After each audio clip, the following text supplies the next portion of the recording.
जय Hind dear student. Physics time के YouTube channel पर आप सबका स्वागत है।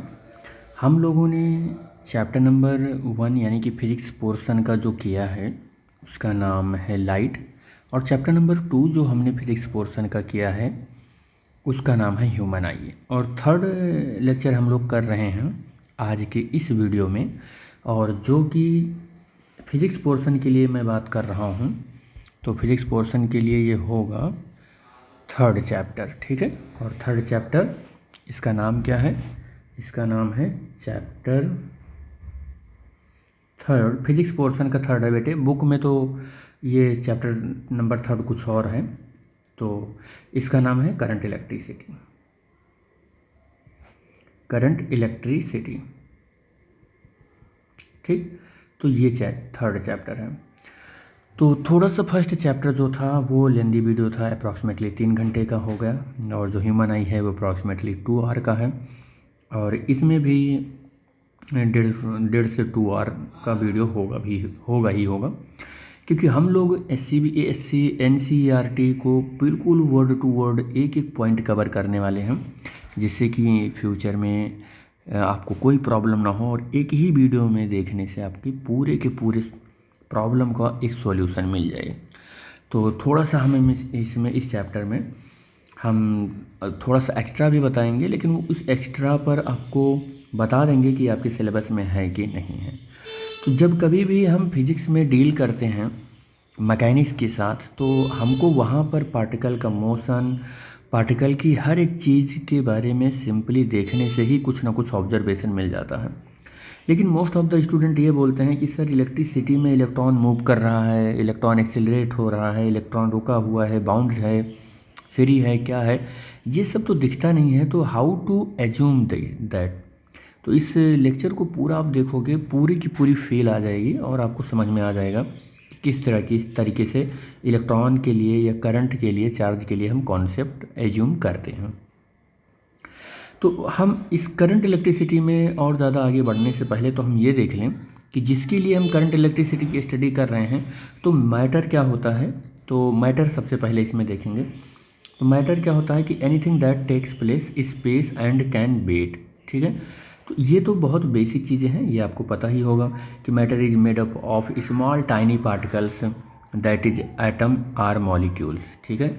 तो जो मैटर है वो छोटे छोटे, बहुत सारे छोटे छोटे पार्टिकल से मिलकर बना हुआ होता है, जिसे हम एटम और मॉलिक्यूल्स बोलते हैं। अब यहाँ पर एटम और मॉलिक्यूल्स से मिलकर मैटर बनता है। तो एटम क्या है?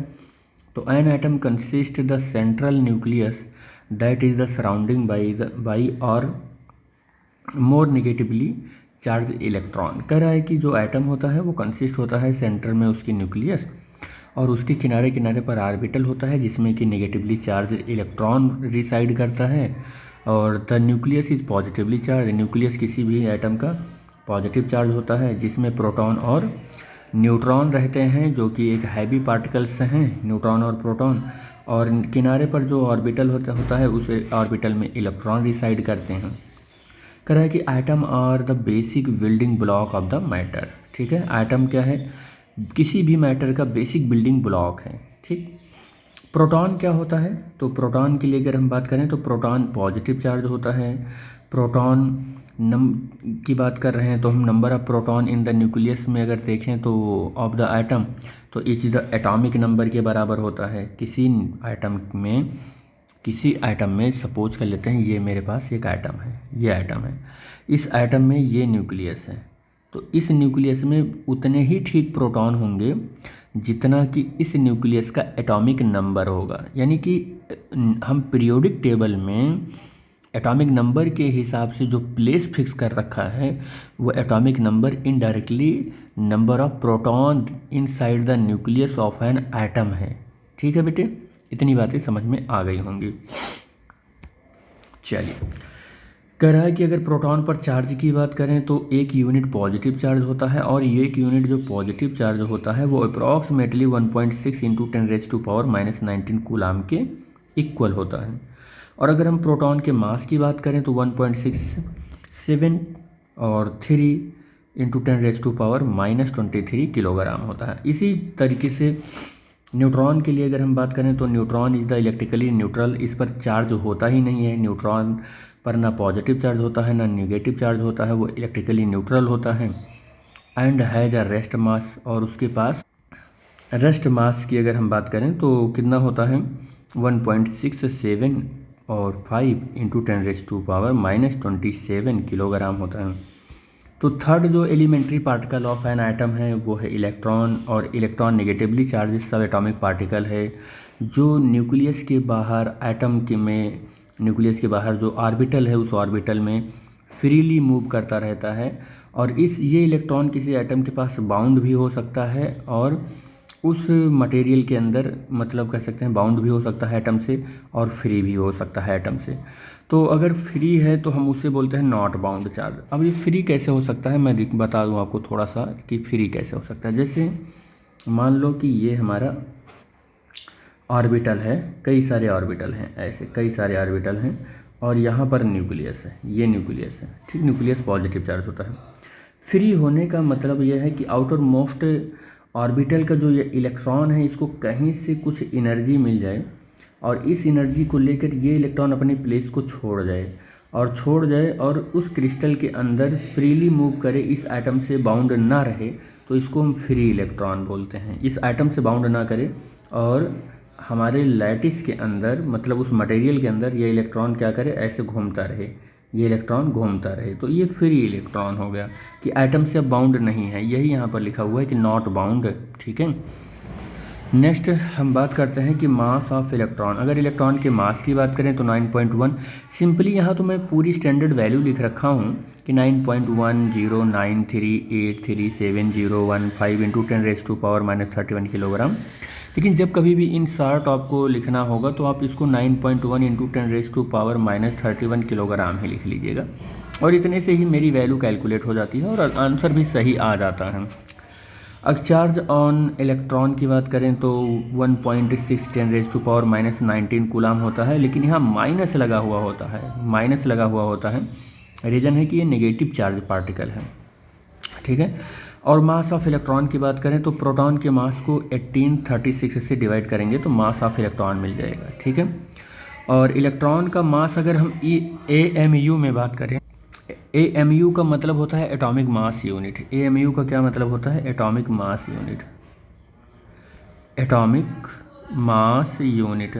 तो एटॉमिक मास यूनिट में अगर हम बात करें तो मास ऑफ इलेक्ट्रॉन होता है 5.489 इंटू 10⁻⁻4 AMU, ठीक है।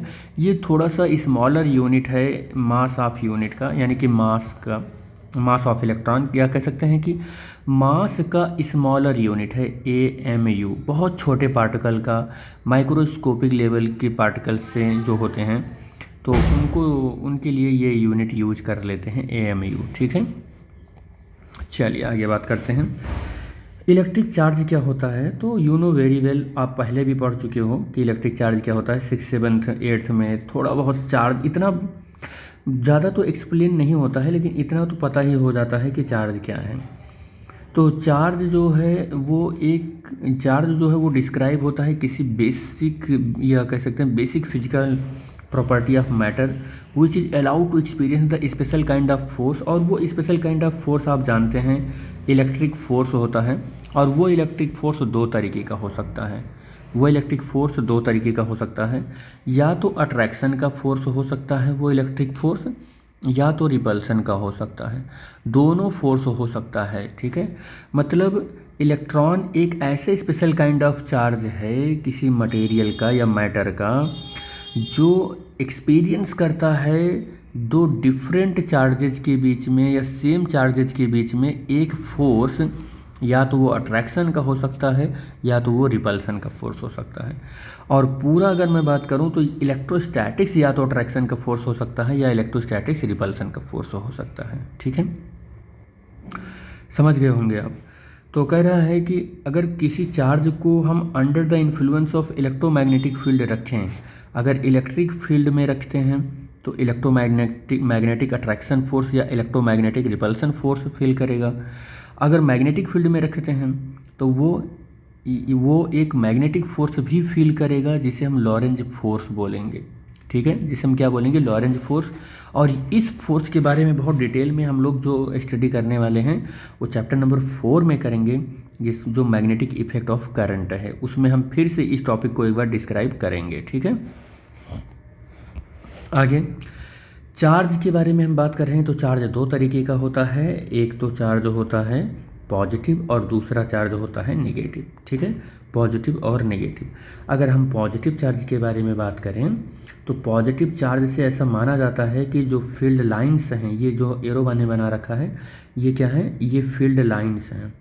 तो इलेक्ट्रिक चार्ज, अगर मैं पॉजिटिव की बात करूं तो पॉजिटिव चार्ज से जो इलेक्ट्रिक फील्ड लाइंस निकलते हैं वो डाइवर्जिंग नेचर के होते हैं, वो बाहर निकलते हैं और इन्फिनिटी की ओर चलते हैं। किधर चलते हैं, इन्फिनिटी की ओर चलते हैं, जो पॉजिटिव चार्ज से निकलने वाली इलेक्ट्रिक फील्ड लाइंस हैं। तो अगर मैं सेम तरीके के दो पॉजिटिव चार्ज लूँ और दोनों पॉजिटिव चार्ज को एक दूसरे के फील्ड में रखूँ, तो मैं ये देखूँगा कि एक पॉजिटिव चार्ज दूसरे पॉजिटिव चार्ज पर रिपल्सन का फोर्स लगा रहा है। क्यों लगा रहा है, क्योंकि एक पॉजिटिव चार्ज से जो निकलने वाली फील्ड लाइंस हैं वो बाहर की ओर इन्फिनिटी की ओर ऐसे चलेंगी, तो ये चार्जेस एक दूसरे को क्या करेंगे, रिपेल करेंगे। एक दूसरे को क्या करेंगे, रिपेल करेंगे, ये रिपेल करेंगे। ठीक है, इसलिए यहाँ पर मैंने लिख रखा है कि same kind of charge repulsion का फोर्स लगाएंगे। सिमिलरली यहाँ पर नेगेटिव चार्ज रखा है, तो दोनों का नेचर नेगेटिव है। तो जब नेगेटिव है तो नेगेटिव जो चार्जेज होते हैं वो कन्वर्जिंग नेचर के होते हैं। नेगेटिव चार्जेज कौन से नेचर के होते हैं, कन्वर्जिंग नेचर के होते हैं। अब ये कन्वर्जिंग नेचर का है, कन्वर्जिंग नेचर का है, ये कन्वर्जिंग नेचर का है, और पॉजिटिव चार्ज डाइवर्जिंग नेचर के होते हैं, डाइवर्जिंग नेचर के होते हैं। मतलब इधर से इलेक्ट्रिक फील्ड लाइन से बाहर की ओर जाती हैं और इधर से इलेक्ट्रिक फील्ड लाइन से अंदर की ओर आती हैं, चार्ज से अंदर की ओर आती हैं। तो अब ये same kind of two charges we can placed air or vacuum and very near, कह सकते हैं क्लोज टू ईच अदर, दोनों को क्लोजली रखा है। तो अब सेम काइंड ऑफ नेचर के हैं तो वो सिंपली क्या करेंगे, एक दूसरे को रिपल्सन करेंगे, एक दूसरे को रिपेल करेंगे। तो ये रिपेल करेंगे एक दूसरे को, तो यहाँ इलेक्ट्रोस्टैटिक्स रिपल्सन फोर्स हो जाएगा। ठीक है, लेकिन we placed different kind of nature of electric charge. अगर हम डिफरेंट तरीके के नेचर के इलेक्ट्रिक चार्ज को एक दूसरे के क्लोज रखते हैं तो हमको तो पता है कि पॉजिटिव चार्ज डाइवर्जिंग नेचर का है तो इलेक्ट्रिक फील्ड लाइंस बाहर की ओर निकलेगी, और नेगेटिव चार्ज नहीं कन्वर्जिंग नेचर का है तो इलेक्ट्रिक फील्ड लाइंस इसमें क्या होगा, अंदर की ओर आ जाएगी। तो इसमें क्या होगा, इलेक्ट्रोस्टैटिक्स अट्रैक्शन का फोर्स होगा। इलेक्ट्रोस्टैटिक्स कैसा फोर्स होगा, अट्रैक्शन का फोर्स होगा। ठीक है बेटे। प्रॉपर्टीज़ ऑफ इलेक्ट्रिक चार्ज, अगर इलेक्ट्रिक चार्ज की प्रॉपर्टीज़ की बात करें तो इसमें हम मतलब अगर बहुत इम्पोर्टेंट की बात करें तो 3 ही प्रॉपर्टीज़ हैं, बाकी हम 2 और बताएंगे इसमें। तो इलेक्ट्रिक चार्ज की अगर हम बात करें पहली प्रॉपर्टी की, तो वो है quantization of charge. Quantization of charge कहता है कि कोई भी बॉडी हो on integral multiple of the smallest discrete value of the charge, जिसे हम क्वांटा ऑफ चार्ज कहेंगे। ठीक है, a quanta of charge is the magnitude of charge on electron with has the value, और वैल्यू कितनी होगी 1.6 10⁻⁻⁹। देखो ये कहना ये चाह रहा है कि अगर कोई भी बॉडी इलेक्ट्रॉन को डोनेट करेगा या चार्ज को डोनेट करेगा, चार्ज को क्या करेगा, डोनेट करेगा, चार्ज को डोनेट करेगा, या कोई भी बॉडी चार्ज को क्या करेगा, एक्सेप्ट करेगा। तो ये कहना ये चाह रहा है कि कोई भी बॉडी इलेक्ट्रॉन या चार्ज को डोनेट कर रहा है तो ठीक उतना ही डोनेट करेगा जितना कि ये बॉडी इलेक्ट्रॉन को एक्सेप्ट करेगा, या ये बॉडी इलेक्ट्रॉन को अगर एक्सेप्ट कर रहा है तो ठीक उतना ही एक्सेप्ट करेगा जितना कि ये डोनेट करेगा। लेकिन ये जितना डोनेट करेगा उतना ही एक्सेप्ट करेगा, तो इस शर्त पर एक्सेप्ट या डोनेट करेगा कि कभी भी चार्ज ऐसा नहीं ये डोनेट कर सकता है कि 2.5 इलेक्ट्रॉन हो, 2.35 इलेक्ट्रॉन हो, 1.1 इलेक्ट्रॉन हो, 1.25 इलेक्ट्रॉन हो। मतलब इस तरीके के डेसिमल में इतने नंबर ऑफ इलेक्ट्रॉन ना तो ये डोनेट कर सकता है और ना ही ये एक्सेप्ट कर सकता है। अगर किसी एटम्स पर से इलेक्ट्रॉन डोनेट हो रही है तो वो इलेक्ट्रॉन 1 इलेक्ट्रॉन डोनेट हो सकता है, 2 इलेक्ट्रॉन डोनेट हो सकता है, 3 इलेक्ट्रॉन डोनेट हो सकता है, 4 इलेक्ट्रॉन डोनेट हो सकता है, और अगर कोई ऐसे डॉट डॉट डॉट ऐसे अगर कोई इलेक्ट्रॉन को एक्सेप्ट कर रहा है तो 1 इलेक्ट्रॉन एक्सेप्ट कर सकता है, 2 इलेक्ट्रॉन एक्सेप्ट कर सकता है, 3 इलेक्ट्रॉन एक्सेप्ट कर सकता है, 4 इलेक्ट्रॉन एक्सेप्ट कर सकता है। इस तरीके से अगर कोई एटम इलेक्ट्रॉन को डोनेट करेगा तो एक परफेक्ट, या हम ऐसा कह सकते हैं, देखो, integral multiple of the smallest discrete value, वो डिस्क्रीट वैल्यू कितना माना गया है, ई, और जो 1.6 इंटू 10⁻⁻19 कूलम इन मैग्नीट्यूड, और यहाँ से भी ऐसे पता चल जाएगा। ठीक है, तो कोई आइटम अगर चार्ज को डोनेट कर रहा है या कोई आइटम एक्सेप्ट कर रहा है, डोनेट कर रहा है तो पॉजिटिव चार्ज लेंगे, एक्सेप्ट कर रहा है तो नेगेटिव चार्ज लेंगे बेटा। ठीक है, तो इसी फॉर्म में करेगा। और इस फॉर्म को देखो, अगर आप लिखना चाहते हो तो या तो +-1 इलेक्ट्रॉन लिख सकते हो, या +-2 इलेक्ट्रॉन लिख सकते हो, या +-3 इलेक्ट्रॉन लिख सकते हो, डॉट डॉट +-Ne इलेक्ट्रॉन लिख सकते हो। यानी कि क्वांटाइजेशन ऑफ चार्ज कहता है कि कहीं से इलेक्ट्रॉन जा सकता है तो या तो +E इलेक्ट्रॉन Ne इलेक्ट्रॉन जा सकता है, या आ सकता है तो -Ne इलेक्ट्रॉन आ सकता है। That is the quantization of charge, इसी को क्वांटाइजेशन ऑफ चार्ज कहते हैं। ठीक बेटे, समझ में आ गई बात। तो यहाँ पर क्या होगा, यहाँ पर देखो, n can not be fractional, मतलब अगर कहीं कोई एटम इलेक्ट्रॉन डोनेट कर रहा है तो 1.1/3 या 1.33, 1.45 या 1.7 ऐसे इलेक्ट्रॉन फ्रैक्शन में इलेक्ट्रॉन डोनेट नहीं हो पाएगा, यही कहने का मतलब है। ठीक है,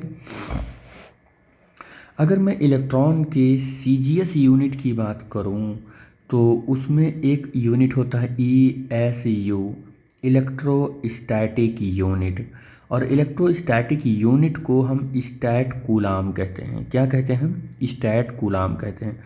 और 1 कूलाम की अगर मैं बात करूं तो 3 × 10⁹ स्टेट कूलाम होता है।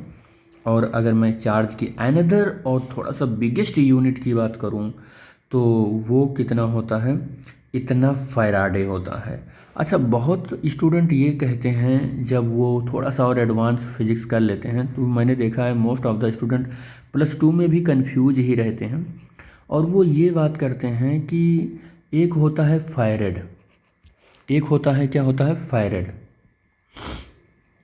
और एक होता है फैराडे। तो वो बात ये करते हैं कि सर फैरेड भी कैपेसिटर की यूनिट है और कैपेसिटर की यूनिट है, और फैरेड चार्ज की यूनिट कैसे हो सकता है। तो भाई मेरे देख लो, ये फैरेड है, फैरेड कैपेसिटर की यूनिट है, और यहाँ पर फैराडे की बात हो रही है, तो फैराडे चार्ज की यूनिट है। और फैराडे में आप समझ गए होंगे कि 1 फैराडे की अगर बात करूँ तो 1 फैराडे में 96500 कूलाम होता है, 1 फैराडे की अगर बात करूँ। और फैरेड दूसरी चीज़ होती है, फैरेड कैपेसिटर की यूनिट होती है। इसमें फैराडे के शॉर्ट नेम को रिप्रेजेंट किया जाता है कैपेसिटर के केस में, और चार्ज के केस में पूरा फैराडे लिखा जाता है। आगे हम बात करते हैं अनदर यूनिट की, तो हम एम्पियर आर को भी कूलाम लिखते हैं। क्या लिखते हैं, कूलाम लिखते हैं। ठीक है, लेकिन बस यही है कि आर को, आवर को थोड़ा सा हमको सेकंड में बदलना पड़ेगा। तो सेकंड में हम बदलेंगे तो एम्पियर आर को सेकंड में बदलेंगे तो वो 3600 सेकंड हो जाएगा। तो अब हम क्या लिखेंगे कि एम्पियर इंटू 3600 सेकंड, और 3600 एम्पियर सेकंड, इसी को कूलाम लिख देंगे। इसी को क्या लिख देना है, हमको कूलाम लिख देना है। भाई देखो, एक घंटे में, देखो एक घंटे में कितना 3600 सेकंड होगा, 3600 सेकंड होगा, और ये हमारा 3006 सेकंड ही क्या बनेगा, एम्पियर सेकंड बनेगा। एम्पियर सेकंड मतलब कूलाम होता है। कंजर्वेशन ऑफ चार्ज की अगर हम बात करते हैं, कंजर्वेशन ऑफ चार्ज की बात करें तो देखो क्या होगा कि for an isolated system charge is always conserved. Always conserved का मतलब, जैसे आपने कंजर्वेशन ऑफ मोमेंटम पढ़ा, कंजर्वेशन ऑफ मास पढ़ा, कंजर्वेशन ऑफ एनर्जी पढ़ी, वही मीनिंग यहाँ भी है कि चार्ज भी क्या है, कंजर्व है। जैसे आप कंजर्वेशन ऑफ एनर्जी को कहते हो कि एनर्जी ना तो डिस्ट्रॉय किया जा सकता है और ना ही एनर्जी इमिट की जा सकती है, बल्कि एनर्जी को एक फॉर्म से दूसरे फॉर्म में हम कन्वर्ट कर सकते हैं। ठीक उसी तरीके से कंजर्वेशन ऑफ चार्ज भी है कि एनर्जी, चार्ज को ना तो इमिट कर सकते हैं ना तो हम डिस्ट्रॉय कर सकते हैं, बट एक फॉर्म से दूसरे फॉर्म में हम उसको इक्वल एंड अपोजिट क्या क्या कह सकते हैं, कन्वर्ट कर सकते हैं। ठीक है, तो इनवेरिएंस ऑफ चार्ज हमारी थर्ड प्रॉपर्टी बनेगी। क्या है third property invariance of charge? कि charge refer to the fixed value, charge की एक फिक्स्ड वैल्यू होती है और particle regardless of the its speed, और पार्टिकल चार्ज मतलब कह सकते हैं कि मोशन में है या नहीं है मोशन में, तो वो स्पीड के ऊपर डिपेंड नहीं करती है, स्पीड से इंडिपेंडेंट होती है। इसी को इनवेरिएंस ऑफ चार्ज कहते हैं। यानी कि चार्ज अगर है तो वो चाहे मोशन में हो या रेस्ट में हो, चार्ज की जो वैल्यू है वो वैल्यू फिक्स्ड होती है, वो मोशन के ऊपर डिपेंड नहीं करती है या स्पीड के ऊपर डिपेंड नहीं करती है। तो हम उसको बोलते हैं कि इनवेरिएंस है, वो वेरिएंस नहीं है। बहुत जैसे मास होता है, स्पीड के बढ़ने से बढ़ जाता है, तो लेंथ होता है तो स्पीड के बढ़ने से कम हो जाता है, यानी कि जिसको लेंथ कॉन्ट्रैक्शन बोलते हैं। टाइम अगर स्पीड से रिलेशन में बात करें तो स्पीड के बढ़ने से जो टाइम होता है वो डायलेट हो जाता है। तो उस तरीके से चार्ज नहीं है, चार्ज इन सबसे इंडिपेंडेंट है, यानी स्पीड से इंडिपेंडेंट है। ठीक है, तो उसको इनवेरिएंस ऑफ चार्ज बोलते हैं। तो मोस्ट ऑफ द यही थ्री प्रॉपर्टी इंपॉर्टेंट है, और दो और भी हैं उनकी भी बात हम कर ही लेते हैं। कह रहा है कि अनलाइक चार्ज अट्रैक्ट करते हैं और अनलाइक चार्जेज अट्रैक्ट करते हैं और लाइक चार्जेज एक दूसरे से रिपेल करते हैं। ये तो बहुत कॉमन प्रॉपर्टी है जो आपको पता ही होगा। चार्ज जो है एक स्केलर क्वांटिटी है, तो दो प्रॉपर्टी ये हो गए। ठीक, नेक्स्ट अब हम बात करते हैं जिसमें हम चार्ज की बात कर रहे थे, अब उसमें थोड़ी सी और डिटेल में जाते हैं और देखते हैं कि कंडक्टर क्या होते हैं। तो कंडक्टर क्या होते हैं? जिसमें इलेक्ट्रिक करंट फ्लो हो सके वो कंडक्टर होते हैं, बस इतना याद रखो आप। जैसे कॉपर हुआ, आयरन हुआ, जितने भी मेटल हैं वो सब कंडक्टर हैं। ठीक है, गोल्ड हो, सिल्वर, एल्युमिनियम, ये सब हैं, वाटर है, तो ये सब क्या है? कंडक्टर हैं। इंसुलेटर की बात करें तो जिसमें हम करंट इजीली फ्लो नहीं करा सकते हैं, या हम कह सकते हैं फ्लो ही नहीं होते हैं, या बहुत कम होते हैं, अगर फ्लो होते हैं नेग्लिजिबल करंट होता है, तो उन्हें इंसुलेटर बोलते हैं। एग्जाम्पल के तौर पर रबर, वुड, सैंड, ये सब क्या है? इंसुलेटर है। चार्जिंग, अगर हमें किसी बॉडी को चार्ज करना हो तो हम किस तरीके से उसको चार्ज करते हैं, इस वाले मेथड में हम देखेंगे। आपके सिलेबस में जो सबसे ज़्यादा इम्पॉर्टेंट चार्जिंग मेथड है वो इंडक्शन मेथड है। इसमें बहुत पूछा जाता है, लेकिन हालांकि अभी हम इस सब को डिस्कस करेंगे। तो चार्जिंग क्या है कि charging process make the neutral body. Charging process एक ऐसी प्रोसेस है जिसमें कोई न्यूट्रल बॉडी को हम क्या कर सकते हैं, वहाँ पर उसको चार्ज कर सकते हैं। किसी न्यूट्रल बॉडी को क्या कर सकते हैं? चार्ज कर सकते हैं। तो किसी न्यूट्रल बॉडी को चार्ज करने के थ्री मेथड हो सकते हैं, एक फ्रिक्शन से चार्जिंग, और एक कंडक्शन मेथड से चार्जिंग, और दूसरा इंडक्शन मेथड से चार्जिंग। सबसे पहला अगर हम देखें तो चार्जिंग फ्रिक्शन मेथड से देखेंगे। ठीक है, चार्जिंग फ्रिक्शन मेथड से। अगर हम फ्रिक्शन मेथड से चार्ज करने की बात करें तो ज़रूर आप समझ गए होंगे कि फ्रिक्शन का मतलब हमें एक बॉडी को दूसरे बॉडी के ऊपर रब करना है। अब फ्रिक्शन का मतलब ही यही होगा कि फ्रिक्शन का मतलब क्या है कि कांटेक्ट होना चाहिए। क्या होना चाहिए? कांटेक्ट होना चाहिए एक बॉडी का दूसरे बॉडी के साथ। ठीक है, तो यहाँ पर मैं डिस्कस करूँगा थोड़ा सा। देखो, एक बॉडी है अपने पास ए, एक बॉडी क्या है अपने पास? ए है ये, और दूसरी बॉडी बी है, और ए बॉडी को बी बॉडी के ऊपर क्या करेंगे? हम रब करेंगे। बहुत तेज़ी से क्या करने वाले हैं? रब करने वाले हैं। जब रब करते हैं तो सपोज कर लेते हैं कि ए बॉडी पर नेगेटिव चार्ज आ गया और बी बॉडी पर पॉजिटिव चार्ज आ गया। लेकिन एक चीज़ ज़रूर हम ये ध्यान रखेंगे कि फ्रिक्शन के दौरान ए बॉडी पर जितना चार्ज आएगा ठीक उतना ही बी बॉडी पर आएगा, यानी कि इक्वल अमाउंट में चार्ज आएगा, लेकिन नेचर डिफरेंट रहेगा। एक पर पॉजिटिव तो दूसरे पर नेगेटिव, दूसरे पर नेगेटिव तो पहले पर पॉजिटिव, ऐसे बिल्कुल ठीक रहेगा। जैसे इस पर नेगेटिव चार्ज आया तो दूसरे पर पॉजिटिव चार्ज आएगा, और जितना ए पर चार्ज आएगा ठीक उतना ही बी पर आएगा। लेकिन बी पर पॉजिटिव चार्ज आने का मतलब क्या हुआ? बी पर पॉजिटिव चार्ज आने का मतलब ये हुआ कि बी ने इलेक्ट्रॉन को ए को डोनेट किया है, और ए पर नेगेटिव चार्ज आने का मतलब क्या हुआ कि ए ने इलेक्ट्रॉन बी से एक्सेप्ट किया है। तो जो इलेक्ट्रॉन डोनेट करता है तो उस पर पॉजिटिव चार्ज आ जाता है, और जो इलेक्ट्रॉन एक्सेप्ट करता है उस पर नेगेटिव चार्ज आ जाता है। तो इस तरीके से बी पॉजिटिव चार्ज हो गया, और इसलिए वो डोनर कहलाया। और डोनर पर इलेक्ट्रॉन डिफिसिट होता है, इलेक्ट्रॉन क्या होता है? डेफिसिट होता है। और ए ने इलेक्ट्रॉन को एक्सेप्ट किया, इसलिए वो नेगेटिव चार्ज कहलाएगा, और जो इलेक्ट्रॉन को एक्सेप्ट करा वो एक्सेप्टर कहलाता है, और वहाँ पर एक्सेस ऑफ चार्ज हो जाता है। ठीक है। एग्जाम्पल के तौर पर एक हमारे पास ग्लास का रॉड है और हम उसको सिल्क पर रब करते हैं, सिल्क मटेरियल पर रब करते हैं ग्लास के रॉड को, ठीक है। तो हम रब करते हैं, तो after rubbing we seen that rod of glass rod have the positive charge and the silk have negative charge, silk के पास नेगेटिव चार्ज है। तो हम क्या देखेंगे कि सिल्क के पास ठीक उतना ही नेगेटिव चार्ज आएगा जितना कि रॉड पर पॉजिटिव चार्ज आएगा। इसलिए सिल्क एक्सेप्टर है, नेगेटिव चार्ज है, और इसलिए एक्सेस ऑफ चार्ज हुआ है यहाँ पर, रॉड के ऊपर पॉजिटिव चार्ज है तो ये डोनर है, और यहाँ पर इलेक्ट्रॉन को उसने डोनेट किया है तो डेफिसिट ऑफ चार्ज होगा इस रॉड के ऊपर, ठीक है। नेक्स्ट है चार्जिंग का जो मेथड है, कंडक्शन का मेथड है, और इसमें फिजिकल कांटेक्ट होना ज़रूरी है, ठीक है। इसमें भी फिजिकल कांटेक्ट होना क्या है, ज़रूरी है। और यहाँ पर देखो हमने क्या किया था, दोनों न्यूट्रल बॉडी ली थी, ए पर भी शुरू में कोई चार्ज नहीं था, बी पर भी कोई चार्ज नहीं था, हमने दोनों को रब किया और दोनों को चार्ज किया। लेकिन कंडक्शन मेथड में हमें पहले से एक बॉडी चार्ज मिलेगी, देख लेना ध्यान से। कंडक्शन मेथड में पहले से ही एक बॉडी चार्ज मिलेगी और दूसरी बॉडी हमको न्यूट्रल मिलेगा, उस पर कोई चार्ज नहीं रहेगा, अनचार्जड बॉडी रहेगी।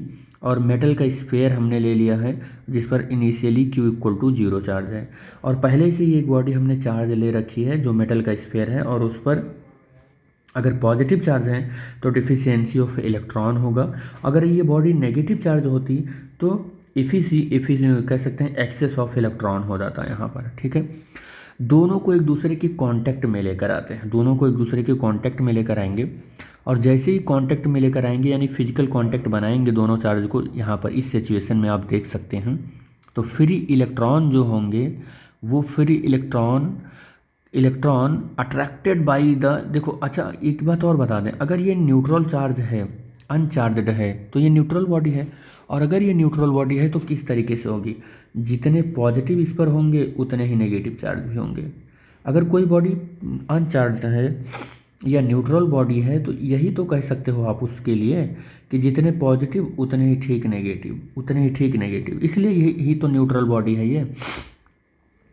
तो जैसे ही यहाँ पर फिजिकल कांटेक्ट हमने बनाया, जैसे ही हमने यहाँ पर इनका फिजिकल कांटेक्ट बनाया, पॉजिटिव चार्ज ये वाली बॉडी है, इस बॉडी ने के पॉजिटिव चार्ज ने इस बॉडी के नेगेटिव चार्ज को क्या किया, अट्रैक्ट कर लिया ये, तो इस बॉडी का नेगेटिव चार्ज अट्रैक्ट हो गया पॉजिटिव चार्ज की वजह से, क्योंकि हमको तो पता ही है कि पॉजिटिव के बीच में और पॉजिटिव नेगेटिव के बीच में रिपल्सन का फोर्स होता है, और नेगेटिव पॉजिटिव या पॉजिटिव नेगेटिव के बीच में अट्रैक्शन का फोर्स होता है।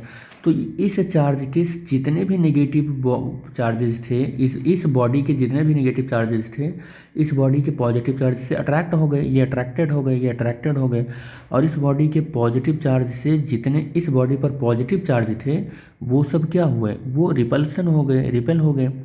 तो नेगेटिव चार्ज एक और आके पोलराइज्ड हो गया और पॉजिटिव चार्ज एक और आके सारे के सारे पोलराइज्ड हो गए, मतलब कह सकते हैं इस चार्ज से इस बॉडी न्यूट्रल बॉडी के नेगेटिव और पॉजिटिव चार्ज में पोलराइजेशन हो गया, नेगेटिव अट्रैक्टेड हो गए और पॉजिटिव रिपेल हो गए।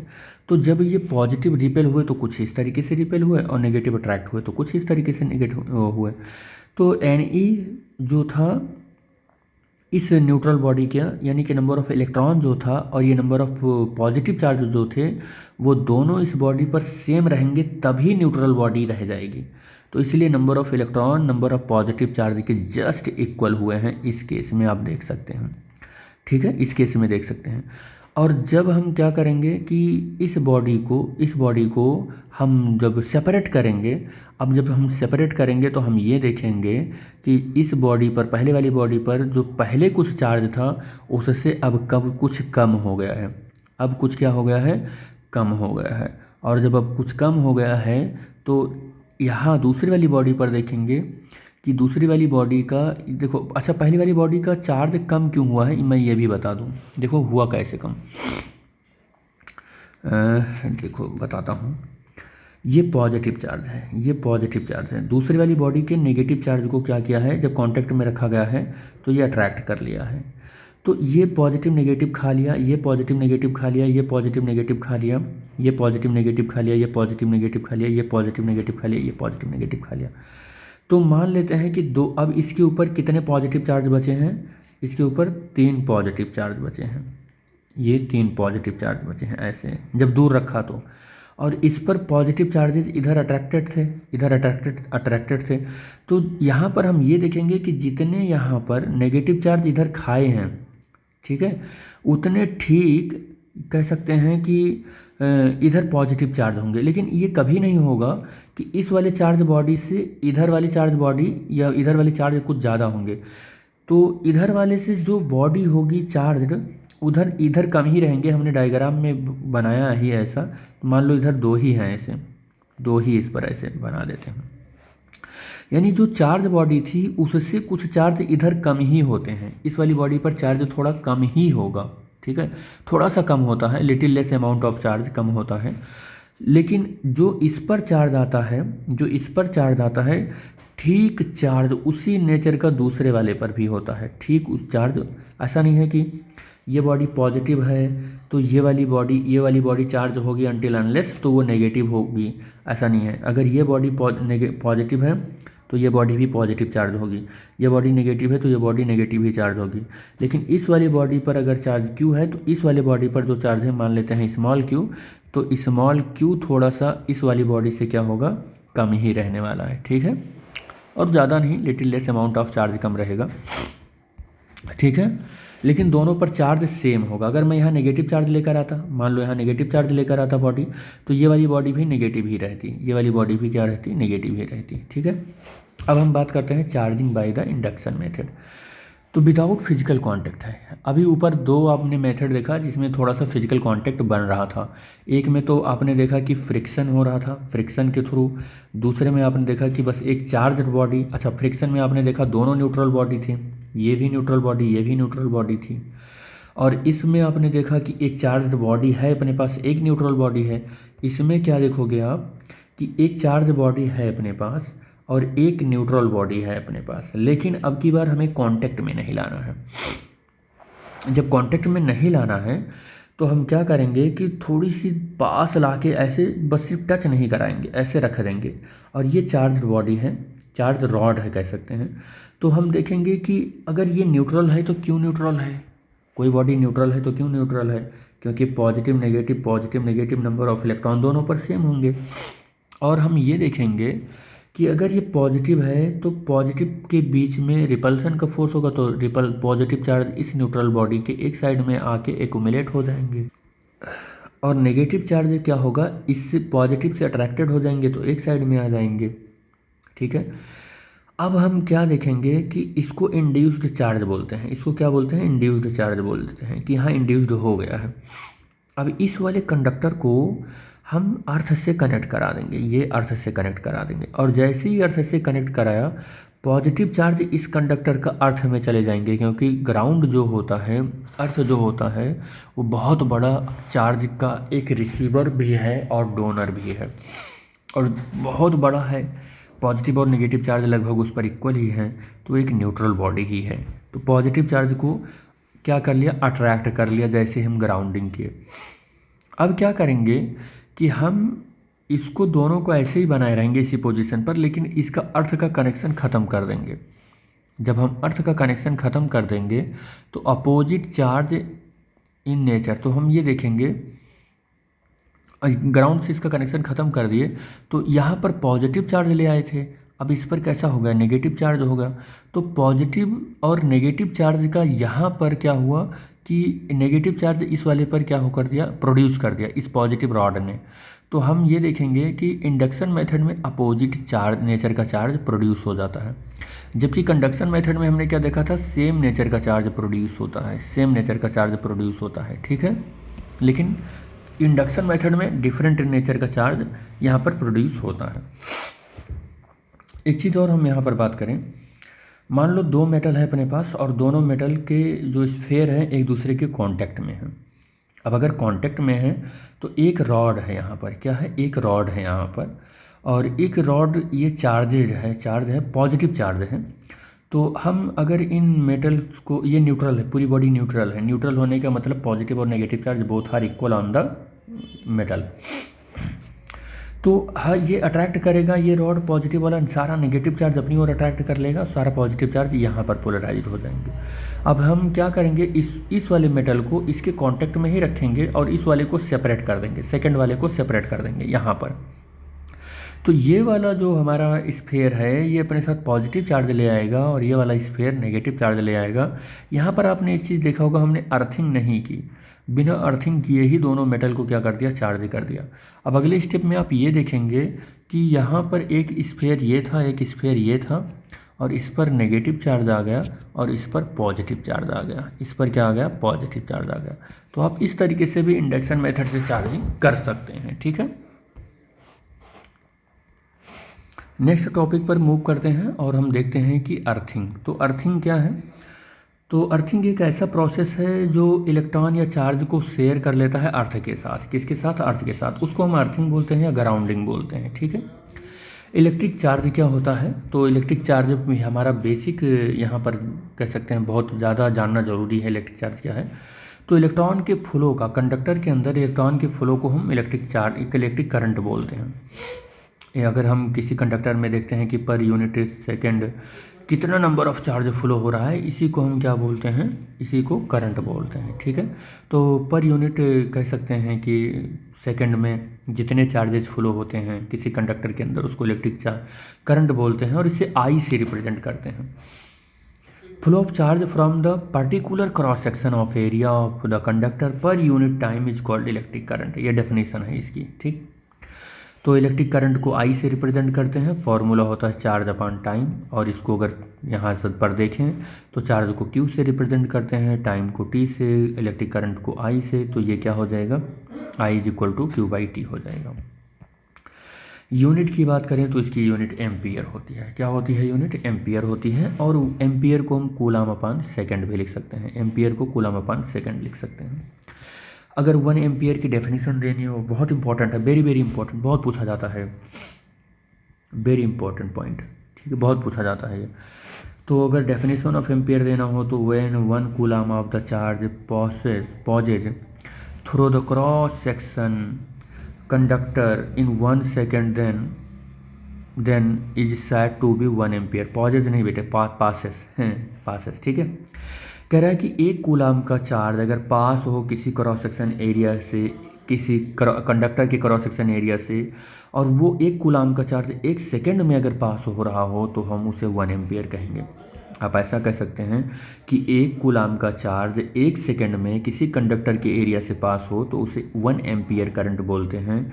It means that 1 ampere is equal to 1 coulomb upon second हो जाएगा, ठीक।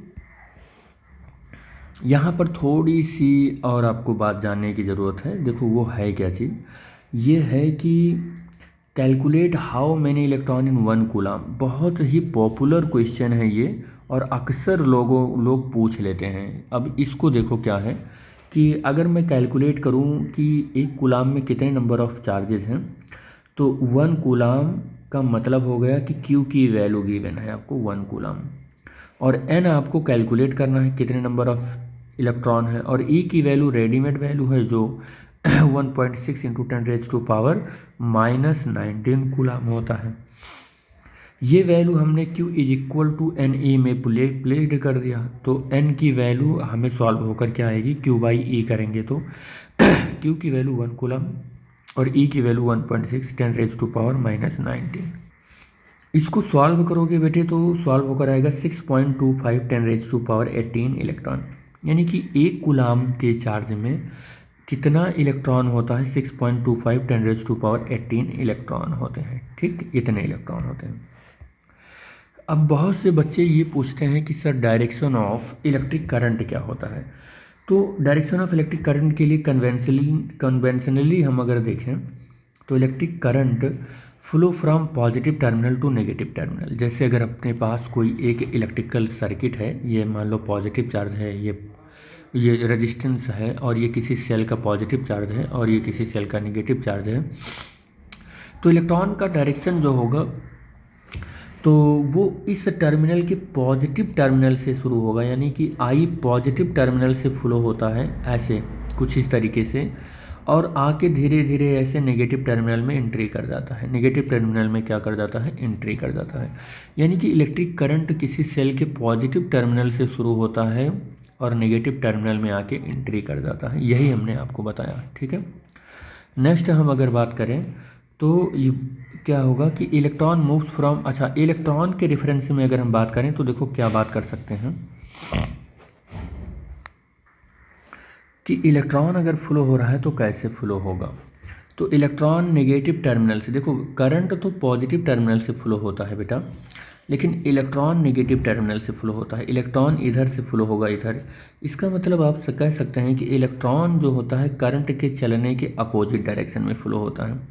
इलेक्ट्रॉन इधर चलेगा, इलेक्ट्रॉन करंट से अपोजिट चलेगा। करंट इधर जा रहा है और इलेक्ट्रॉन इधर जा रहा है, करंट इधर जा रहा है, तो इलेक्ट्रॉन करंट के चलने के अपोजिट डायरेक्शन में चलता है, ठीक है। कह रहा है कि करंट अगर किसी कंडक्टर में बह रहा है, फ्लो हो रहा है, तो उसको मेजर कैसे करेंगे। तो उसके लिए एक डिवाइस बनाई गई जिसे एमीटर बोलते हैं। तो एमीटर एक ऐसा इंस्ट्रूमेंट है जो किसी कंडक्टर या सर्किट के अंदर करंट को मेजर करता है। एमीटर ऑलवेज किसी भी सर्किट से अगर करंट को मेजर करने के लिए कनेक्ट हो रहा है तो वो सर्किट में सीरीज में कनेक्ट होगा। कैसे कनेक्ट होगा, सीरीज में कनेक्ट होगा, ठीक है। एमीटर का मतलब है एम्पियर मीटर। एमीटर का मतलब क्या है, एम्पियर मीटर है, ठीक है। एम्पियर का मतलब करंट मेजर करने वाला डिवाइस, ठीक है। मीटर का मतलब मेजरमेंट, ठीक है। यहाँ मीटर का मतलब आप यूनिट ऑफ लेंथ मत लेना, मीटर का मतलब मेजरमेंट, यूनिट ऑफ डिवाइस, ठीक है। करंट को मेजर करने वाली डिवाइस। करंट इलेक्ट्रिसिटी की अगर हम बात करें तो सबसे पहली अगर प्रॉपर्टी देखेंगे तो flow of charge through the conductor. किसी कंडक्टर में चार्ज किस तरीके से फ्लो हो रही है। तो सपोज कर लेते हैं कि अपने पास कोई एक इस तरीके से कंडक्टर है और इस कंडक्टर का ये क्रॉस सेक्शन एरिया और ये क्रॉस सेक्शन एरिया हम ऐसा मानकर चल रहे हैं कि यूनिफॉर्म है और वो एरिया कैपिटल ए है, ठीक है। इसमें बहुत सारे नंबर ऑफ इलेक्ट्रॉन होंगे मटेरियल के अंदर। आपको तो पता ही है कि हम अगर एक मोल ले लें किसी गैस का तो उसमें किसी गैस या एटम का तो 6.023 10⁻23 मॉलिक्यूल पर मोल होता है। तो ऐसे इलेक्ट्रॉन अगर ले लें तो इलेक्ट्रॉन की अगर हम बात करें तो अप्रॉक्सीमेटली 10⁻21 इलेक्ट्रॉन होते हैं किसी एक क्यूबिक सेंटीमीटर क्यूब में।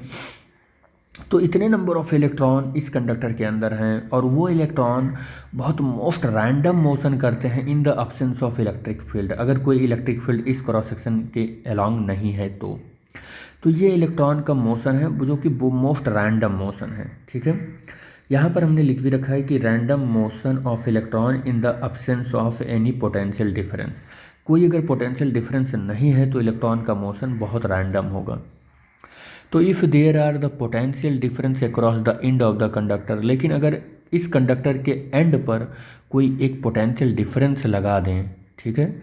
अगर मान लो है ही नहीं, पोटेंशियल डिफरेंस नहीं है तो इनका मोशन बहुत रैंडम होगा, ये तो आपको पता ही है, ठीक है।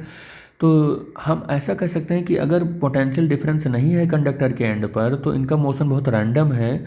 तो इनकी जो वेलोसिटी है, इलेक्ट्रॉन की वेलोसिटी को हम ड्रिफ्ट वेलोसिटी बोलते हैं। तो इलेक्ट्रॉन की जो ड्रिफ्ट वेलोसिटी है वो किसी भी डायरेक्शन में कोई करंट फ्लो ही नहीं कराएगा। जब कोई करंट नहीं फ्लो कराएगा तो करंट की वैल्यू यहाँ पर क्या होगी, जीरो होगी। क्यों? क्योंकि कोई भी इलेक्ट्रॉन किसी पर्टिकुलर डायरेक्शन में चल ही नहीं रहा है, ठीक है।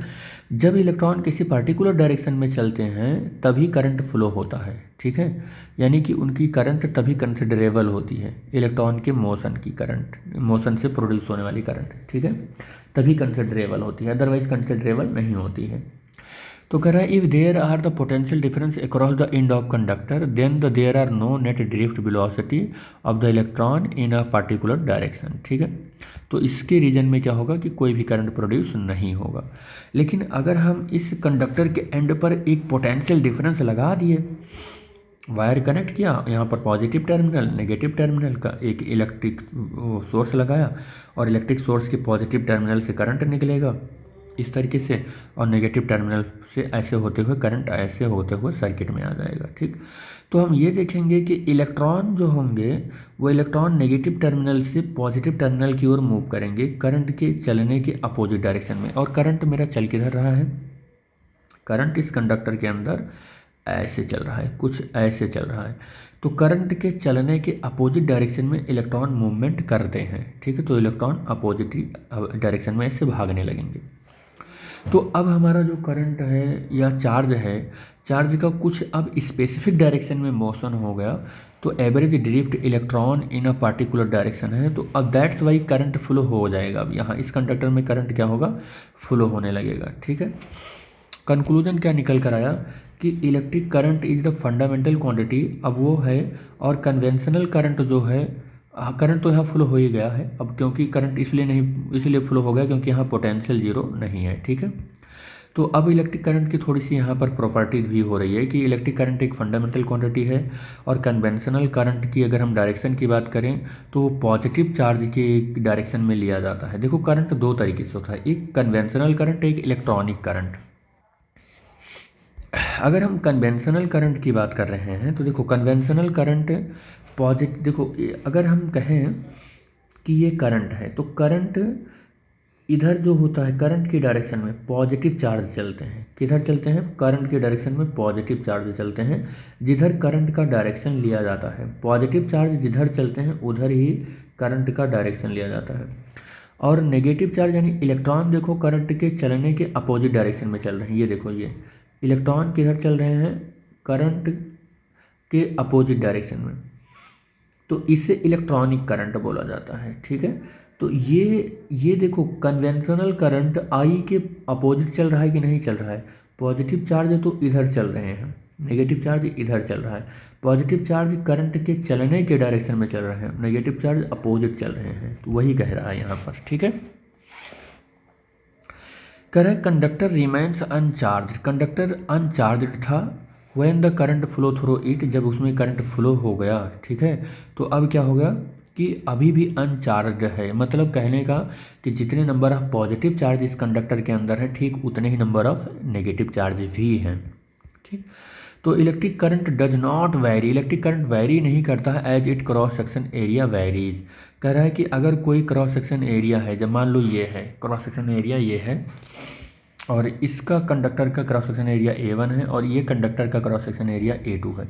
और अगर यहाँ से करंट I1 जा रहा है, यहाँ पर करंट मान लो आप I2 कह रहे हैं तो, और यहाँ पर करंट I3 कह रहे हैं, तीन हमने क्रॉस सेक्शन एरिया का कंडक्टर ले लिया है। तो क्रॉस सेक्शन एरिया के बदलने से करंट नहीं बदलता है, तो यहाँ पर I1 हो जाएगा, I2 और I3 तीनों हर एक डिफरेंट क्रॉस सेक्शन एरिया में जो करंट होगा वो क्या होने वाले हैं, इक्वल होने वाले हैं। इसीलिए कहते हैं हम कि चार्ज जो है वो कंजर्व होता है, क्योंकि current different cross section area के होने पर भी बदलता नहीं है। आगे हम लोग बात करते हैं थोड़ा सा विजडम सेंटर की। अगर हम बात कर लें कि यहाँ से क्या कंक्लूजन निकल कर आया, तो हम अगर आइडियल अमीटर लेते हैं, कहते हैं कि करंट मेजर करना है तो अमीटर लेना पड़ेगा आपको। तो अगर मैं अमीटर लेता हूँ तो अमीटर का रेजिस्टेंस 0 होना चाहिए अगर आइडियल है, तो ऐसा संभव नहीं है बट मान कर चलते हैं। और कह रहा कि अगर आइडियल वोल्ट मीटर लेना है, वोल्ट मीटर क्या मेजर करता है, किसी सर्किट में पोटेंशियल कितना है। ठीक है, आगे पढ़ेंगे हम कि पोटेंशियल क्या होता है। तो पोटेंशियल आइडियल वोल्ट मीटर के लिए जो रेजिस्टेंस होता है वो इन्फिनिटी लेना होता है, और आइडियल मीटर के लिए रेजिस्टेंस 0 लेना होता है। ठीक है, चलो नेक्स्ट टॉपिक पर मूव करते हैं जो कि है इलेक्ट्रिक सेल। तो इलेक्ट्रिक सेल क्या है कि इलेक्ट्रिक सेल एक ऐसी डिवाइस है जो किसी सर्किट में इलेक्ट्रिकल एनर्जी को मेंटेन करता है, क्या करके, केमिकल एनर्जी को इलेक्ट्रिकल एनर्जी में कन्वर्ट करके। क्या करके, केमिकल एनर्जी को इलेक्ट्रिकल एनर्जी में कन्वर्ट करके इलेक्ट्रिकल एनर्जी या कह सकते हैं को मेंटेन करता है, ऐसा आप बोल सकते हैं। ठीक है, अगर बैटरी की बात करें तो क्या होगा, तो बहुत सारे इलेक्ट्रिकल सेल के का कलेक्शन कर लें, 2 और मोर इलेक्ट्रिकल सेल का क्या कर लें, कलेक्शन कर लें, तो इस कॉन्फ़िगरेशन को हम बैटरी बोलते हैं। जैसे हम ये कहें कि ये क्या है, ये एक सेल है, लेकिन इसी सेल के बहुत सारे सेल को क्या करो आप, ऐसे बना दो, ऐसे बना दो, बहुत सारे सेल को बना दो। अब ये क्या हो गया कि बहुत सारे कलेक्शन ऑफ सेल को हम क्या बोलेंगे, बैटरी बोलेंगे, ठीक है, ये बैटरी हो गया। इलेक्ट्रिक सर्किट क्या होता है, तो इलेक्ट्रिक सर्किट क्या होता है कि किसी कंटिन्यूअस कंडक्टिंग पाथ अगर हम किसी इलेक्ट्रिक करंट को प्रोवाइड कराना चाहते हैं तो उसमें हमें क्या करना पड़ेगा, वायर लगाना पड़ेगा, बल्ब या लोड लगाना पड़ेगा, स्विच लगाना पड़ेगा, फ्यूज लगाना पड़ेगा, different kind of electrical operators उसमें हमें कनेक्ट करने पड़ेंगे। और उससे उस कंटिन्यूअस इलेक्ट्रिकल ऑपरेटर्स को कनेक्ट करने पर जब हम इलेक्ट्रिक करंट फ्लो कराएंगे तो इलेक्ट्रिक करंट अगर फ्लो हो गया पूरे सर्किट के अंदर तो हम उसे इलेक्ट्रिक सर्किट बोलेंगे। या हम कैसा कह सकते हैं कि वायर, बल्ब, स्विच, फ्यूज ये सब लगाने से जो हमारे पास इलेक्ट्रिक करंट के फ्लो होने के लिए एक पाथ मिलता है, कंटिन्यूअस पाथ मिलता है, उसे इलेक्ट्रिक सर्किट बोलते हैं, ठीक है। Component of ion electric circuit, electric circuit बनाने के लिए क्या इंपॉर्टेंट कंपोनेंट होते हैं, तो पहला तो इलेक्ट्रिक सेल, जिसे हम इलेक्ट्रिक सोर्स भी बोल सकते हैं। ज़रूरी नहीं है कि इलेक्ट्रिक सेल ही हमेशा हो, इलेक्ट्रिक सोर्स कोई भी हो सकता है, एसी, डीसी कुछ भी हो सकता है, बैटरी कुछ भी हो सकता है, बस इलेक्ट्रिक सोर्स होना चाहिए। तो यहाँ आप इलेक्ट्रिक सोर्स भी लिख सकते हो। इलेक्ट्रिक डिवाइस को कनेक्ट करने के लिए आपको पता होना चाहिए कि इलेक्ट्रिक डिवाइस कुछ भी, कोई भी इलेक्ट्रिक डिवाइस होनी चाहिए, स्विच होना चाहिए, फ्यूज होना चाहिए, वायर होना चाहिए, वोल्ट मीटर होना चाहिए, अमीटर होना चाहिए। अब इलेक्ट्रिक डिवाइस में आप कह सकते हो कि वो इलेक्ट्रिक डिवाइस कोई रेजिस्टेंस हो सकता है, कोई फ्रिज हो सकता है, एसी हो सकता है, कूलर हो सकता है, फैन हो सकता है, आयरन हो सकता है, कुछ भी हो सकता है, वो कोई भी इलेक्ट्रिक डिवाइस आप ले सकते हैं। तो वो इलेक्ट्रिक डिवाइस जिसमें आप करंट फ्लो कराने जा रहे हो उसके लिए इलेक्ट्रिक सोर्स होना चाहिए, स्विच होना चाहिए, उसके लिए कनेक्टिंग वायर होना चाहिए, वोल्ट मीटर, अमीटर, ईटीसी। अगर ये है और सब कुछ आपने आराम से, यानी कि ये अमीटर को सीरीज में, वोल्ट मीटर को पैरेलली आपने कनेक्ट कर रखा है इस डिवाइस के, तो फिर हम उसे इलेक्ट्रिक सर्किट बोलेंगे, ठीक है। और इस कंपोनेंट को या इस ऑपरेटर्स को कंपोनेंट ऑफ इलेक्ट्रिक सर्किट बोलेंगे। नेक्स्ट पॉइंट पर हम बात करते हैं जो कि हीटिंग इफेक्ट ऑफ करंट, बहुत इंपॉर्टेंट है यहाँ, ये बहुत ही ज़्यादा इंपॉर्टेंट है, सीबीएसई यहाँ से क्वेश्चन को पूछती है। तो हीटिंग इफेक्ट ऑफ करंट क्या है कि अगर करंट फ्लो हो रहा हो किसी वायर में तो वो वायर हम देखते हैं धीरे धीरे समय के साथ थोड़ा सा गर्म हो जाता है, हॉट हो जाता है, यानी कि वो इलेक्ट्रिकल एनर्जी को हीट एनर्जी में कन्वर्ट कर देता है। इसी को हम हीटिंग इफेक्ट ऑफ करंट बोलते हैं। जैसे आपने देखा होगा कि घरों में ठंडी के टाइम पर आपके हीटर होता है, तो अगर हीटर की वायर से इलेक्ट्रिक करंट फ्लो कराते हैं तो हम ये देखते हैं कि वो इलेक्ट्रिकल एनर्जी को हीट एनर्जी में कन्वर्ट हो करता है और वो थोड़ा सा हॉट हो जाता है। तो इलेक्ट्रिकल एनर्जी जितनी हीट एनर्जी में कन्वर्ट हुआ तो वो क्या कहेंगे, हीटिंग इफेक्ट है वो, इलेक्ट्रिकल करंट का हीटिंग इफेक्ट है वो। तो इलेक्ट्रिसिटी पासिस थ्रू इट, किसी वायर में अगर हम इलेक्ट्रिसिटी पास कराते हैं तो वो हॉट हो जाता है, इसी को हम heating effect of electric current कहते हैं। तो this heating effect of electric current is known as heating effect of electric current ही वही है। कह रहा था अमाउंट ऑफ हीट प्रोड्यूस, कह रहा है कि किसी वायर से करंट के फ्लो कराने से उसमें जो हीट प्रोड्यूस होता है वो हीट जो होता है उस इलेक्ट्रिकल एनर्जी के बराबर ही होता है, ठीक है। तो कह रहा है कि वो जो इलेक्ट्रिक हीट प्रोड्यूस हो रही है वो किन किन बातों पर डिपेंड करता है, तो वो डिपेंड करता है उस मटेरियल जिसमें करंट फ्लो करा रहे हैं उस मटेरियल के ऊपर डिपेंड करता है, उस मटेरियल का जो वायर है या जो कुछ भी है उसके थिकनेस के ऊपर डिपेंड करता है और उसके लेंथ के ऊपर डिपेंड करता है। लेंथ के ऊपर, मटेरियल के ऊपर डिपेंड करता है और थिकनेस के ऊपर डिपेंड करता है, ठीक है। तो तीन चीज़ों पर डिपेंड करता है। कह रहा है कि the large amount of electric current, कह रहा है कि अगर large amount of electric current pass कराएं किसी वायर से तो वायर जो होगा वो हॉट हो जाएगा, गर्म हो जाएगा, और गर्म हो जाएगा तो गर्म होकर वो मेल्ट हो सकता है और ब्रेक हो सकता है। ऐसा इतना ज़्यादा हीटिंग इफेक्ट भी हो सकता है, ठीक है। कह रहा है कि हीटिंग इफेक्ट जो इलेक्ट्रिसिटी का है, इलेक्ट्रिसिटी का जो हीटिंग इफेक्ट है वो आर अप्लाइड में हाउस होल्ड अप्लाइंसेस, जैसा कि इलेक्ट्रिक हीटर है। कह रहा है जो हीटिंग इफेक्ट है घर के बहुत सारे ऐसे इलेक्ट्रिकल अप्लाइंस हैं जहाँ पर हम लोग इसको यूज करते हैं, जैसे इलेक्ट्रिक हीटर है, टोस्टर है, प्रेस वगैरह होता है, आयरन जो घरों में कपड़ा प्रेस करते हैं वो क्या करता है, एनर्जी को हीट एनर्जी में ही तो कन्वर्ट करता है। और हम बड़े आराम से अपने कपड़े वगैरह प्रेस कर लेते हैं, हीटर भी से हाथ सेक लेते हैं ठंडी में, टोस्टर में आप जानते ही हैं कि खाना वाना थोड़ा सा उसमें क्रंची बना लेते हैं, कुछ गर्म भी कर लेते हैं। तो they are also used bulb. देखो बल्ब जो है वो भी हीटिंग इफेक्ट प्रोड्यूस ही करता है। बल्ब एलईडी नहीं करता है, वो कोल्ड लाइट देता है, लेकिन बल्ब जो है वो हीट लाइट देता है, वो हीट के साथ थोड़ा सा होता है। एंड सेफ्टी डिवाइसेस, फ्यूज वगैरह, ठीक। Magnetic effect of electric current देखते हैं, यानी कि इलेक्ट्रिक करंट का मैग्नेटिक इफेक्ट क्या है।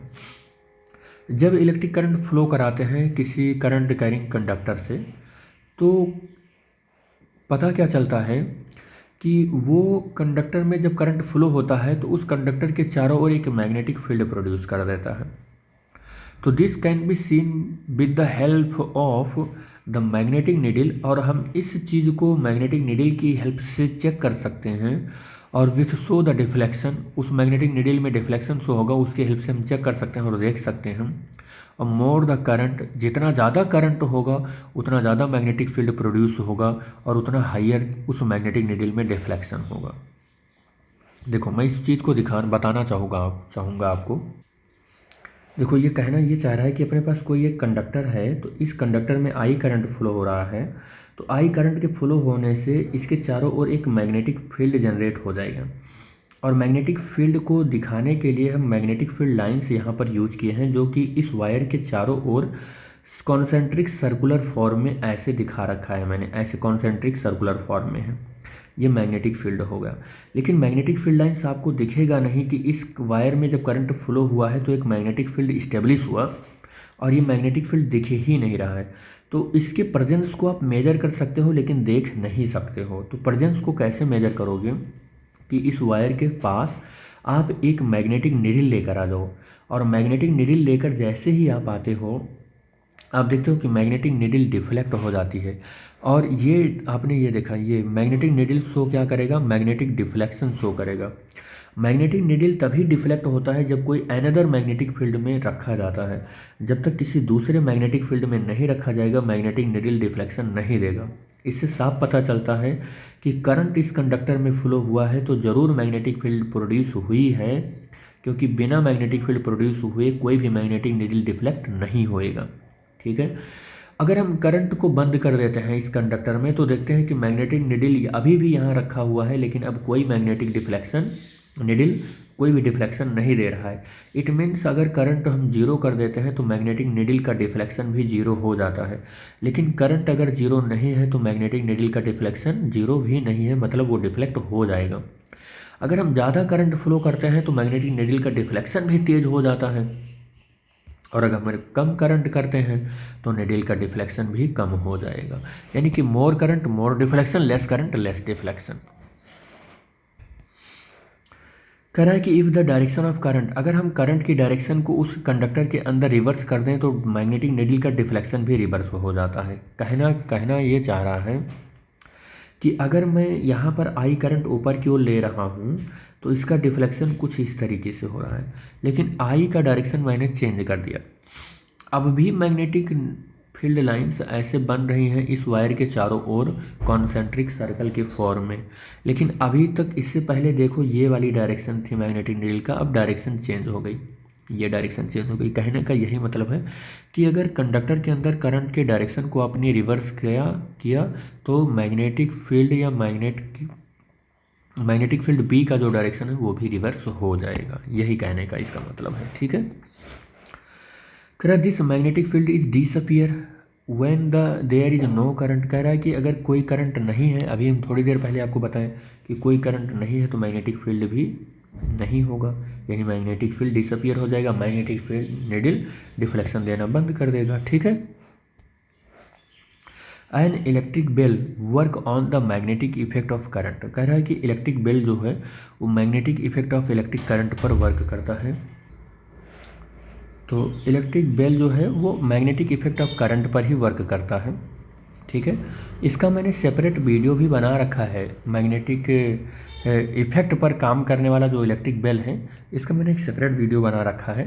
तो अगर आप यूट्यूब के सर्च में जाएंगे और वहाँ पर लिखेंगे electric well by the physics time Anjani sir, तो फिर आपको मैग्नेटिक इफेक्ट से पर बेस्ड जो इलेक्ट्रिक वेल है वो शो हो जाएगा और आप देख सकते हैं। बहुत अच्छे से एक्सप्लेन किया है पॉइंट टू पॉइंट और आपको समझ में आ जाएगा।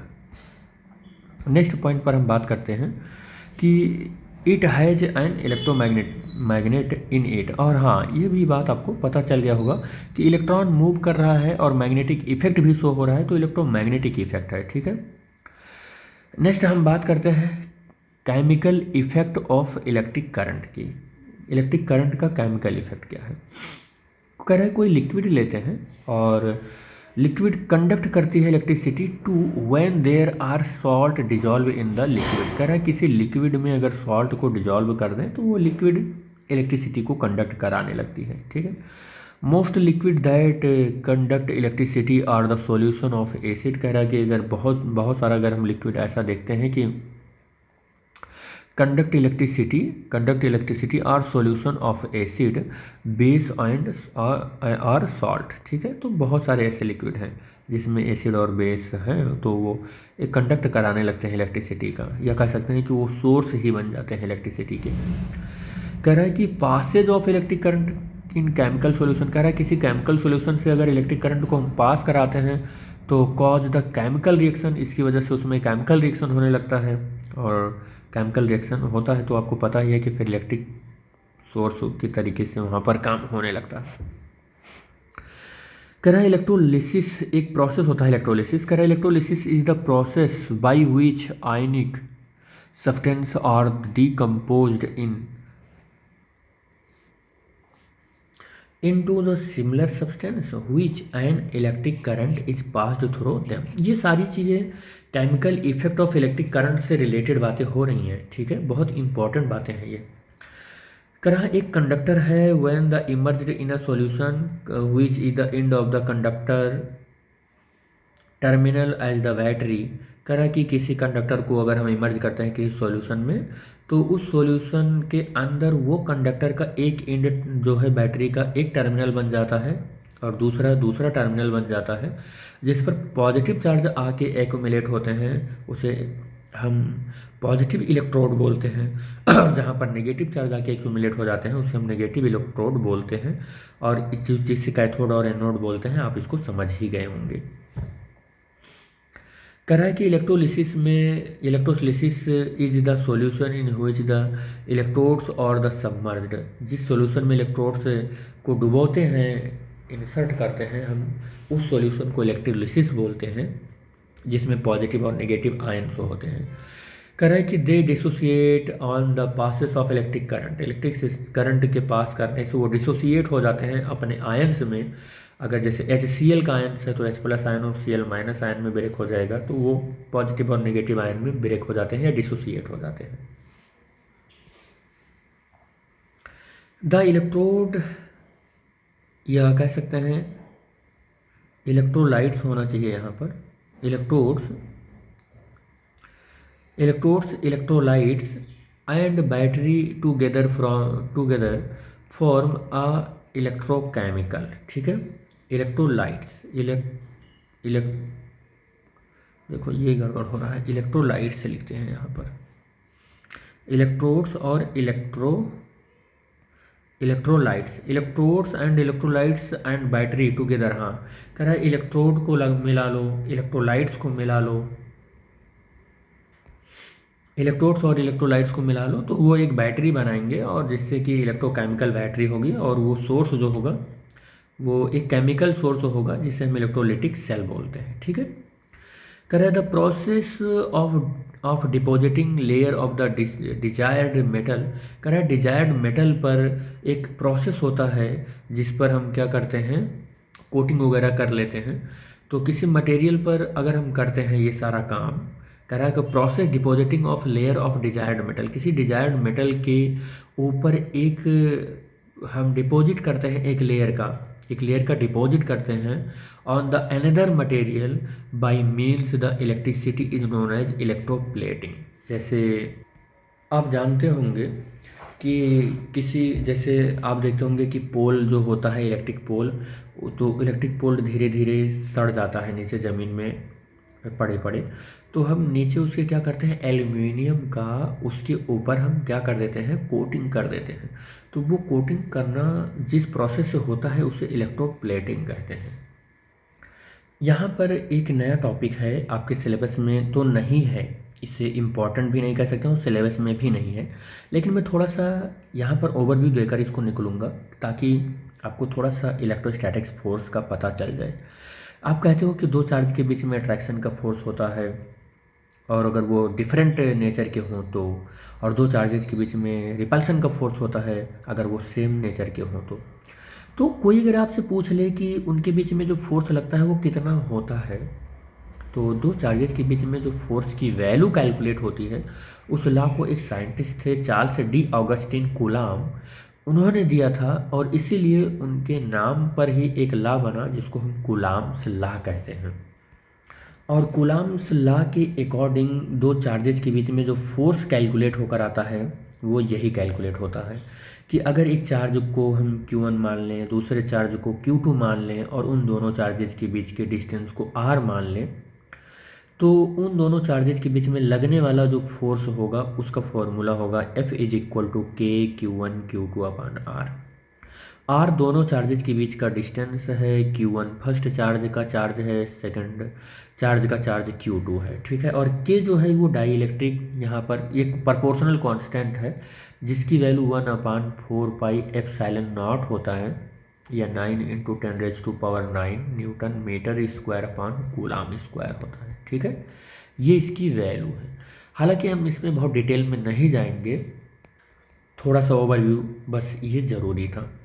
नेक्स्ट होता है, ये भी आपके सिलेबस में नहीं है, बस सिर्फ बताते हुए निकलेंगे कि इलेक्ट्रिक फील्ड क्या है, ठीक है। जब कोई चार्ज अगर हम रखते हैं एयर में या किसी मीडियम में, तो इससे इलेक्ट्रिक फील्ड लाइन से निकलते हैं। तो कोई दूसरा चार्ज अगर हम लेकर आते हैं, मान लो कि कोई दूसरा चार्ज वो Q0 है जो कि एक टेस्ट पॉइंट चार्ज है, तो जिस रीजन ऑफ स्पेस में ये टेस्ट चार्ज अट्रैक्शन का फोर्स फील करे या रिपल्सन का फोर्स फील करता है, उस रीजन ऑफ स्पेस को हम इलेक्ट्रिक फील्ड बोलते हैं, उस रीजन ऑफ स्पेस को इलेक्ट्रिक फील्ड बोलते हैं। जैसे एक चार्ज है, तो ये चार्ज अपने 3D स्पेस में, तीनों डायमेंशन स्पेस में इस चार्ज को या तो अट्रैक्ट करेगा या तो रिपेल करेगा। तो जितने एरिया भर में ये अट्रैक्शन या रिपल्सन का फोर्स ये Q0 फील कर रहा है, उस स्पेस और रीजन को इलेक्ट्रिक फील्ड कहते हैं, ठीक है, जो कि यहाँ पर हम यहाँ लिख रखे हैं। इलेक्ट्रिक फील्ड इंटेंसिटी क्या होता है कि जिस रीजन और स्पेस के अंदर ये चार्ज Q0 अट्रैक्शन या रिपल्सन का फोर्स फील करता है, वो कितना फील कर रहा है इस रीजन के अंदर अट्रैक्शन या रिपल्सन का फोर्स, उसका अमाउंट क्या है, उस अमाउंट को इलेक्ट्रिक फील्ड इंटेंसिटी कहते हैं। जैसे आपने यहाँ पर बताया कि यहाँ केवल फील कर रहा है, लेकिन हम आपसे पूछ लेते कितना फील कर रहा है, what is the amount of the electric field at the particular place that is feel by the Q0। तो कितना फील कर रहा है वो इलेक्ट्रिक फील्ड इंटेंसिटी होता है। और उसका फार्मूले की अगर हम बात करें तो वो फार्मूला होता है F is equal to F नहीं, हाँ फोर्स होता है, फोर्स तो इतना होता है, फील्ड जो होता है वो इतना होता है, E is equal to F/Q, ये फील्ड होता है, इतना फील्ड फील करेगा वो। इलेक्ट्रोस्टैटिक्स फोर्स हो गया, और Q0 ने कितना फील्ड, Q0 कौन फील किया है, Q0 ने फील किया है, कितना फोर्स फील किया है, F फोर्स फील किया है। इसके स्ट्रेंथ को के मेजरमेंट को हम इलेक्ट्रिक फील्ड इंटेंसिटी बोलते हैं, ठीक है। नेक्स्ट हमारा बनता है electric field lines of force. Electric field lines of force, electric field lines की या इलेक्ट्रिक फील्ड लाइंस को ही हम इलेक्ट्रिक क्या कर सकते हैं, इलेक्ट्रिक लाइंस ऑफ फोर्स को ही हम इलेक्ट्रिक फील्ड लाइंस बोलते हैं, ऐसा आप समझें। Electric field lines of force चाहे बोल लो आप, चाहे इलेक्ट्रिक फील्ड लाइंस बोल लो आप, ठीक है। तो इसके लिए क्या प्रॉपर्टी है, कह रहा है कि इलेक्ट्रिक फील्ड लाइंस जो है उसकी फर्स्ट प्रॉपर्टी कह रहा है कि tangent to the electric field lines of force at any point gives the direction of electric field at that particular point. मान लो कि ये इलेक्ट्रिक फील्ड लाइंस है, अब ये इलेक्ट्रिक फील्ड लाइंस कैसा है, कर्व है। अब हमें यहाँ पर इलेक्ट्रिक फील्ड का डायरेक्शन चाहिए, तो कह रहा है यहाँ पर आप क्या करो, एक टेंजेंट ड्रॉ कर लो, ये टेंजेंट ही इस पॉइंट पर इलेक्ट्रिक फील्ड लाइंस बताएगा। मान लो इस इलेक्ट्रिक फील्ड लाइन्स पर यहाँ हमको इलेक्ट्रिक फील्ड का डायरेक्शन पता करना है, तो यहाँ पर एक टेंजेंट ड्रॉ कर दो, ये इलेक्ट्रिक फील्ड का डायरेक्शन बता देगा। यहाँ पर मान लो ऐसे कर दो, तो यहाँ पर तो ये इलेक्ट्रिक फील्ड लाइन्स का क्या बता देगा, डायरेक्शन। कहीं पर भी इलेक्ट्रिक फील्ड लाइन्स पर टेंजेंट ड्रॉ करो तो जो टेंजेंट की डायरेक्शन होगा वही इलेक्ट्रिक फील्ड का डायरेक्शन होगा, यही इसका मतलब है। ठीक है, कह रहा है कि in free space they are continue curve, कह रहा है कि फ्री स्पेस में कंटिन्यू कर्व बनाता है, which emerge from positive charge. कह रहा है कि जो पॉजिटिव चार्ज से इमर्ज होता है और नेगेटिव टर्मिनल में जाके क्या हो जाता है ये, और नेगेटिव टर्मिनल में जाके टर्मिनेट होता है। ठीक है, जैसे ये पॉजिटिव चार्ज है तो कह रहा है कि पॉजिटिव चार्ज से इलेक्ट्रिक फील्ड लाइन्स इमिट होगी, नेगेटिव चार्ज है तो कह रहा है कि नेगेटिव चार्ज में आके ये टर्मिनेट होता है। तो electric field lines negative charge में आके टर्मिनेट होता है, पॉजिटिव चार्ज से क्या होता है, इमिट होता है। ये कहने का यही मतलब है इसके। ठीक, कह रहा है they do not intersect each other, magnetic field lines कभी एक दूसरे को इंटरसेक्ट नहीं कर सकती हैं। ठीक है, कभी क्यों नहीं इंटरसेक्ट कर सकती हैं, क्योंकि वो पॉइंट ऑफ इंटरसेक्शन पर मैग्नेटिक वो इलेक्ट्रिक फील्ड जो है वो दो डायरेक्शन को रिप्रेजेंट करने लगेगा, और दो डायरेक्शन किसी एक ही इलेक्ट्रिक फील्ड लाइन से रिप्रेजेंट करना इम्पॉसिबल है, इसलिए कभी भी मैग्नेटिक फील्ड लाइन से एक दूसरे को इंटरसेक्ट नहीं करेंगे। जैसे ये एक इलेक्ट्रिक फील्ड लाइन है और एक ये इलेक्ट्रिक फील्ड लाइन है, तो कभी भी दो इलेक्ट्रिक फील्ड लाइन से एक दूसरे को इंटरसेक्ट नहीं करेंगी। क्यों नहीं करेंगी, क्योंकि पॉइंट ऑफ इंटरसेक्शन में इस वाले पॉइंट पर टेंजेंट ड्रॉ करूँगा तो इस डायरेक्शन में होगा, इस वाले डायरेक्शन में अगर मैं इलेक्ट्रिक फील्ड लाइन्स का के पता करने के लिए टेंजेंट ड्रॉ करूंगा तो इस डायरेक्शन में होगा। तो एक ही पॉइंट पर दो डायरेक्शन में इलेक्ट्रिक फील्ड लाइंस पॉसिबल नहीं है, तो इसलिए कभी भी मैग्नेटिक फील्ड लाइंस एक दूसरे को इंटरसेक्ट नहीं करती हैं। ठीक है, the density of the field lines represent strength of electric field lines in the region. कह रहा है कि किसी इलेक्ट्रिक फील्ड लाइन्स की इंटेंसिटी या स्ट्रेंथ पता करना है तो वहाँ पर उसका स्ट्रेंथ कौन बताता है, इलेक्ट्रिक फील्ड लाइन्स की डेंसिटी। ज़्यादा इलेक्ट्रिक फील्ड लाइन्स है तो डेंसिटी ज़्यादा होगी, कम इलेक्ट्रिक फील्ड लाइन्स है तो डेंसिटी कम होगी। ठीक है, नेक्स्ट प्रॉपर्टी है, कह रहा है कि सेम काइंड ऑफ जो पॉजिटिव चार्ज होते हैं वो एक दूसरे को रिपेल करते हैं। उसके पीछे का लॉजिक ये है कि वो एक दूसरे को रिपल इसलिए करते हैं क्योंकि इलेक्ट्रिक फील्ड लाइंस अपने लेंथ के अकॉर्डिंग क्या होते हैं, एक्सपैंड होने की प्रॉपर्टी रखते हैं, इसलिए वो रिपल्सन करते हैं। और इलेक्ट्रिक फील्ड लाइंस अगर पॉजिटिव हो और एक पॉजिटिव थोड़ा सा कमज़ोर हो, एक पॉजिटिव थोड़ा सा स्ट्रांग हो, तो वो कुछ इस तरीके से इलेक्ट्रिक फील्ड लाइंस का कर्व ड्रॉ होता है। ठीक है, इलेक्ट्रिक फील्ड लाइंस अगर डिसिमिलर चार्जेस के हों तो एक दूसरे को अट्रैक्ट करते हैं, तो अट्रैक्ट इसलिए करते हैं क्योंकि इलेक्ट्रिक फील्ड लाइंस लेंथ के अलोंग कांटेक्ट रखने की भी प्रॉपर्टी रखते हैं। जैसे लेंथ के अलोंग एक्सपैंड होने की प्रॉपर्टी रखते हैं तो रिपल्सन का फोर्स आता है, ठीक लेंथ के अलोंग अगर कॉन्ट्रैक्ट होते हैं तो कॉन्ट्रैक्शन की प्रॉपर्टी रखने के लिए वो अट्रैक्शन का फोर्स आ जाता है, जो कि डिसिमिलर चार्जेज में होता है।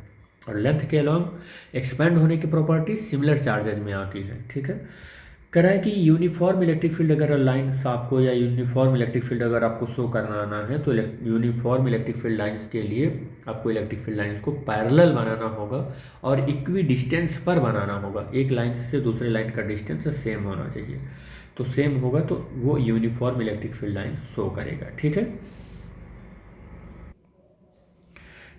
नेक्स्ट टॉपिक है इसमें बेटे electric potential and potential difference. ठीक है, तो सबसे पहले हम क्या समझेंगे, पोटेंशियल क्या होता है।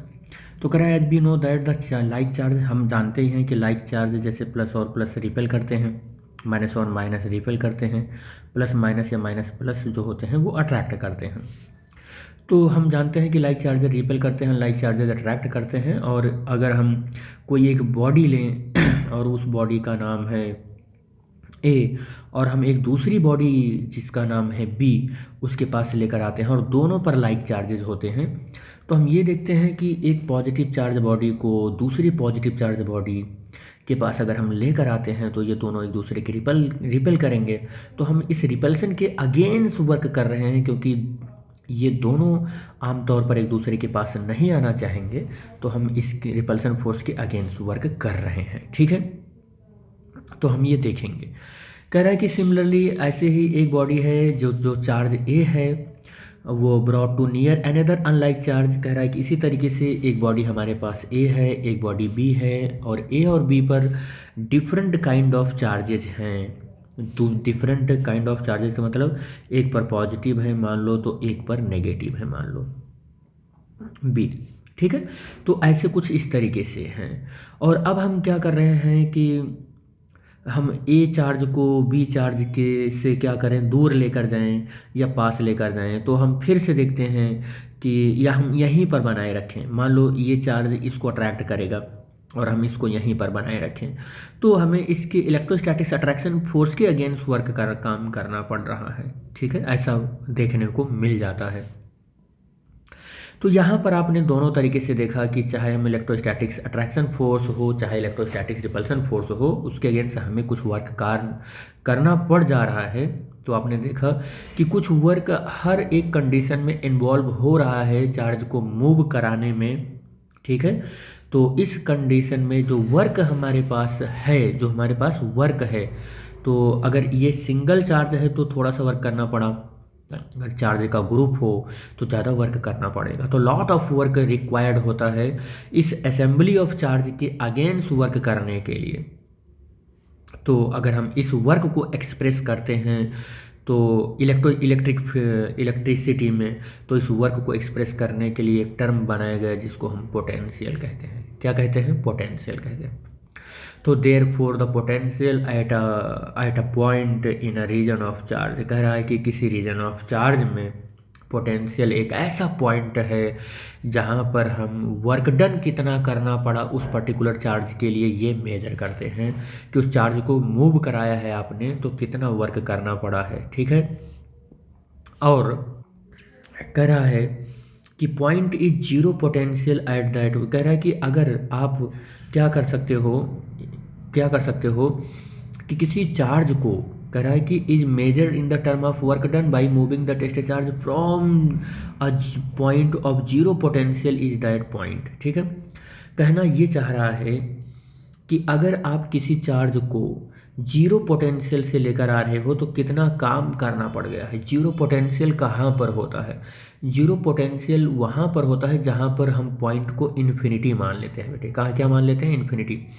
तो कहना ये चाह रहा है कि किसी चार्ज को आप इन्फिनिटी से किसी रीजन ऑफ स्पेस के अंदर लेकर आते हो तो जो वर्क डन करना पड़ता है इन्फिनिटी से कहाँ तक? आर पॉइंट तक। मान लेते हैं कि आर पॉइंट तक लेकर आते हो तो जो वर्क डन करना पड़ता है उसी को पोटेंशियल कहते हैं। उसी को क्या कहते हैं? पोटेंशियल कहते हैं। फिर से एक बार देखो, फिर से मैं दिखाना चाहूँगा आपको कि मान लो कि ये कोई रीजन ऑफ स्पेस है जिसके अंदर इलेक्ट्रिक फील्ड है।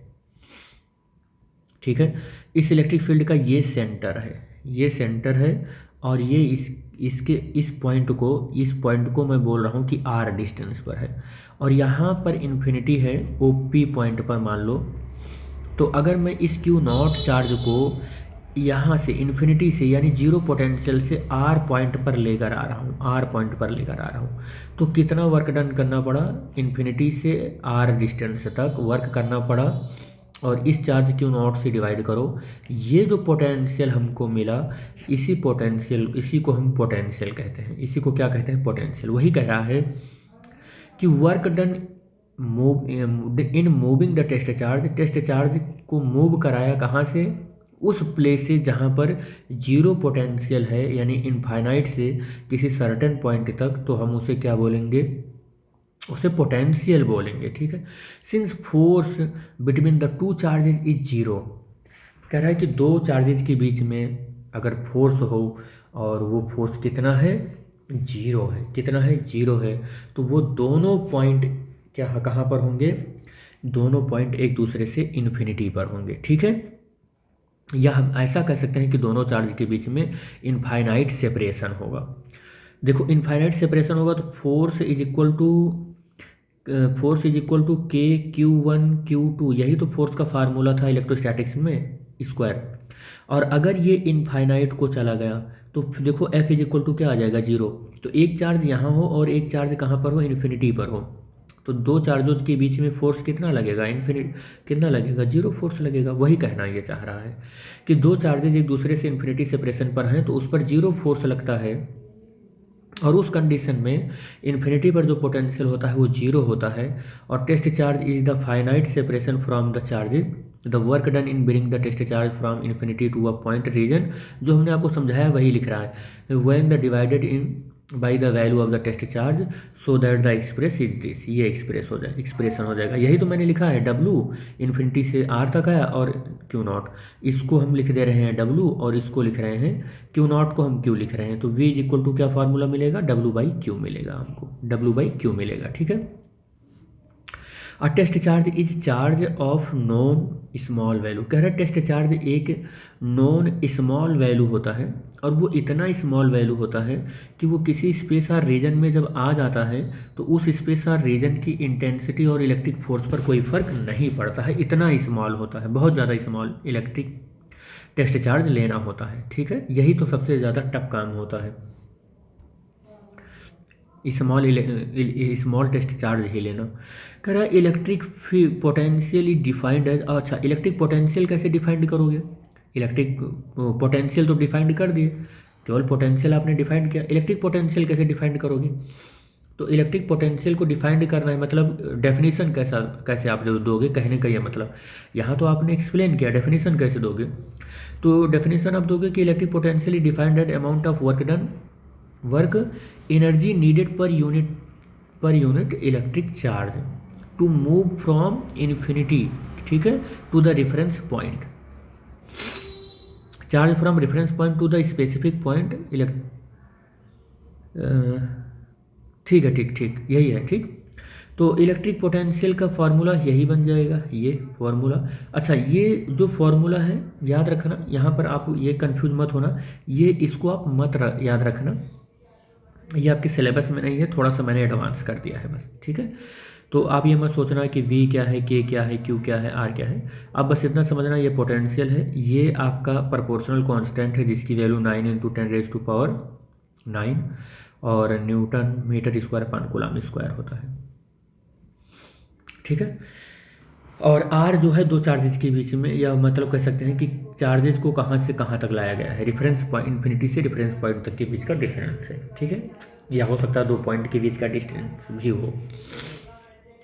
पोटेंशियल की जो यूनिट होती है वो वोल्ट होती है, और एक वोल्ट को कैसे आप डिफाइन करोगे, तो कह रहा है एक वोल्ट 1 जूल वर्क किया जाए और 1 कूलम का चार्ज इन्फिनिटी से किसी पॉइंट तक लाया जाए, या आप ऐसे कह सकते हैं कि 1 कूलम का चार्ज इन्फिनिटी से किसी पॉइंट तक लाया जाए, तो अगर उसमें 1 जूल का वर्क करना पड़ जाए इस चार्ज को इन्फिनिटी से लाने में, तो हम बोलेंगे कि 1 वोल्ट का पोटेंशियल हो गया। क्या बोलेंगे, 1 वोल्ट का पोटेंशियल हो गया। अब नेक्स्ट बात हम करते हैं इलेक्ट्रिक पोटेंशियल डिफरेंस के ऊपर। ठीक है, इलेक्ट्रिक पोटेंशियल डिफरेंस क्या है, कह रहा है कि एक्सटर्नल वर्क करना पड़े, external work needed to bring the charge from one location to another location. देखो इलेक्ट्रिक पोटेंशियल में क्या करते थे आप, ध्यान देना, इलेक्ट्रिक पोटेंशियल में आप ये करते थे कि किसी टेस्ट चार्ज को क्यू नॉट को इन्फिनिटी पर रखते थे और किसी रेफरेंस पॉइंट पर लेकर आते थे। मान लो कि ये है इसका, ये इलेक्ट्रिक फील्ड के अंदर किसी पॉइंट पर लेकर आते थे आप, यहाँ पर लेकर आते थे आप। ठीक है, तो इन्फिनिटी से यहाँ तक लेकर आते थे, इस रेफरेंस पॉइंट को, इसे रेफरेंस पॉइंट मान रहे हैं तो जो होता था वो पोटेंशियल होता था। क्या होता था, पोटेंशियल होता था।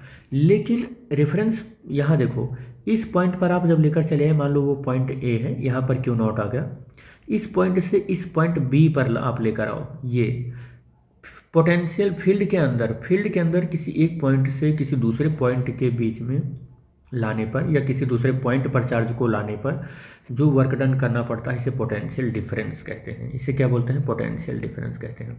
याद रखना, किसी टेस्ट चार्ज को इन्फिनिटी से किसी पॉइंट पर लाते हो तो जो वर्क करना पड़ता है दैट इज पोटेंशियल, बट किसी एक पॉइंट से दूसरे पॉइंट पर लाना हो, इन्फिनिटी से नहीं, किसी एक पॉइंट से किसी दूसरे पॉइंट पर लाना हो, तो वहाँ पर जो वर्क करना पड़ता है वो पोटेंशियल डिफरेंस कहलाता है। क्या कहलाता है, पोटेंशियल डिफरेंस कहलाता है। ठीक है, नेक्स्ट पॉइंट है इलेक्ट्रोमोटिव फोर्स। अब देखो इलेक्ट्रोमोटिव फोर्स क्या होता है, कह रहा है कि the electromotive force of a cell, किसी सेल का इलेक्ट्रोमोटिव फोर्स जो होता है वो नोन एज ईएमएफ, वो ईएमएफ के नाम से जाना जाता है। सेल का क्या है, वो ईएमएफ है, ठीक है। It is refer to the outermost potential, ये क्या रेफर करता है कि आउटर मोस्ट पोटेंशियल क्या है, किसी सेल के इलेक्ट्रोड का, किसी सेल के इलेक्ट्रोड का। और ये कब मेजर किया जाता है, जब उस सेल से करंट ना जा रही हो, सेल से क्या ना जा रहा हो, करंट ना जा रहा हो, यानी कि current does not drawn from the cell, then the maximum EMF across the terminal of the cell is known as electric potential, ठीक है। सम सोर्स एट ईएमएफ, कुछ सोर्सेस हैं, ठीक है, ईएमएफ के कुछ सोर्सेस हैं, जैसे बैटरी और इलेक्ट्रोकेमिकल सेल, इलेक्ट्रिक जनरेटर है, सोलर सेल है। तो ये सब क्या है, ईएमएफ के सोर्सेस हैं। कह रहा है कि source of EMF maintain potential difference, कह रहा है कि जो ईएमएफ के सोर्सेस होते हैं वो किसी सर्किट के टर्मिनल के अक्रॉस पोटेंशियल को क्या करते हैं, मेंटेन रखते हैं उस सर्किट को काम करने के लिए, ठीक है, बाय द वर्क डन, ठीक। Which the complete the electric current flow in the particular direction in the closed circuit. कह रहा है कि यही ईएमएफ उस इलेक्ट्रिक सर्किट में करंट का फ्लो कराता है जब सर्किट क्या हो, क्लोज हो। जब सर्किट क्लोज हो तो यही ईएमएफ इलेक्ट्रिक करंट को फ्लो कराता है और मेंटेन रखता है सर्किट के अंदर करंट को, ठीक है। जैसे यहाँ पर एक इलेक्ट्रिक सर्किट लिया है, ये इलेक्ट्रिक सर्किट का रजिस्टेंस है और ये कनेक्टिंग वायर है। इस कनेक्टिंग वायर का कनेक्शन हमने एक इलेक्ट्रिक सेल से कर दिया। सेल का positive terminal, negative terminal, positive terminal से करंट निकलेगा और कुछ ऐसे होते होते सर्किट से ऐसे होकर ऐसे वापस आ जाएगा। तो ये जो सेल है ये तो हमारा सेल हो गया, और ये बाहर का ये यहाँ से इतना जो इधर है और ये इतना इधर है, ये एक्सटर्नल सर्किट है। ये क्या है, एक्सटर्नल सर्किट है, और ये सेल है, सेल है ये, ठीक है। तो बैटरी जो है या सेल जो है ये क्या है, एक इंटरनल सर्किट है। बैटरी लगा दो यहाँ या सेल लगा दो, ये एक्चुअल में तो ये सेल है, क्योंकि बैटरी हमने लिख रखा है तो बैटरी का मतलब कॉम्बिनेशन ऑफ मेनी सेल, बहुत सारे सेल के कॉम्बिनेशन को हम बैटरी बोलते हैं, ठीक है। ईएमएफ को एग्जैक्टली अगर आपको लिखना हो तो ईएमएफ क्या लिखेंगे कि it is the maximum work done by the source of EMF. कह रहा है कि ईएमएफ का जो सोर्स है वो जितना मैक्सिमम वर्क डन कर पाता है किसी एक यूनिट पॉजिटिव चार्ज को पूरा एक क्लोज राउंड घुमाने के लिए, उसे हम ईएमएफ कहते हैं। देखो कहे क्या रहा है कि मान लो ये एक बैटरी है और ये एक इलेक्ट्रोड है और ये एक्सटर्नल सर्किट है, ये एक्सटर्नल सर्किट है। तो कह रहा है कि यहाँ से चार्ज चलना स्टार्ट किया और ऐसे पूरा एक पूरा चक्कर लगाने के बाद ऐसे ऐसे ऐसे यहाँ तक आया। तो एक चक्कर चार्ज ने पूरा अपना कंप्लीट कर लिया, तो कितना वर्क डन किया, इस वर्क डन को कराने में, एक चार्ज को पूरा एक चक्कर घुमाने में, सर्किट अंदर हो चाहे एक्सटर्नल सर्किट हो चाहे इंटरनल सर्किट हो, या सेल के अंदर, सेल के अंदर को इंटरनल सर्किट बोलते हैं, सेल के बाहर को एक्सटर्नल सर्किट बोलते हैं। तो चाहे इंटरनल सर्किट के अंदर वर्क किया गया हो और चाहे एक्सटर्नल किया गया हो, इस पूरे वर्क डन को कराने के लिए जो एनर्जी सप्लाई की जाती है उसे हम ईएमएफ बोलते हैं। तो ईएमएफ क्या है कि टोटल वर्क डन, डब्ल्यू की जगह पर एक्सटर्नल प्लस इंटरनल भी आप लिख सकते हो अपान क्यू, इसी को ईएमएफ बोलते हैं। इसी को क्या बोलते हैं, ईएमएफ बोलते हैं, ठीक है। ये होता है ईएमएफ। तो इस वाले चैप्टर में सबसे ज़्यादा जो इम्पॉर्टेंट टॉपिक है वो यही टॉपिक है। यहाँ से न्यूमेरिकल बहुत आते हैं, बच्चों को समझ में भी नहीं आता है और न्यूमेरिकल आते ही आते हैं। तो क्या है ये टॉपिक, ओम्स लॉ है। एक जर्मन फिजिसिस्ट थे जिनका नाम था जॉर्ज साइमन ओम। उन्होंने 1828 में एक स्टेटमेंट दिया। वो स्टेटमेंट ये था कि current through certain under conductor, कह रहा है कि सर्टेन कंडक्टर, कह रहा है कि कुछ सर्टेन कंडक्टर हैं जिनमें अगर करंट फ्लो होता है तो वो करंट डायरेक्टली प्रोपोर्शनल उस कंडक्टर के एंड पर जो पोटेंशियल है उस पोटेंशियल के, ठीक है। तो पोटेंशियल के डायरेक्टली प्रोपोर्शनल इलेक्ट्रिक करंट होता है, ये उनका कहना था। लेकिन कब होता है, उनका ये कहना था कि जब टेम्परेचर कांस्टेंट हो।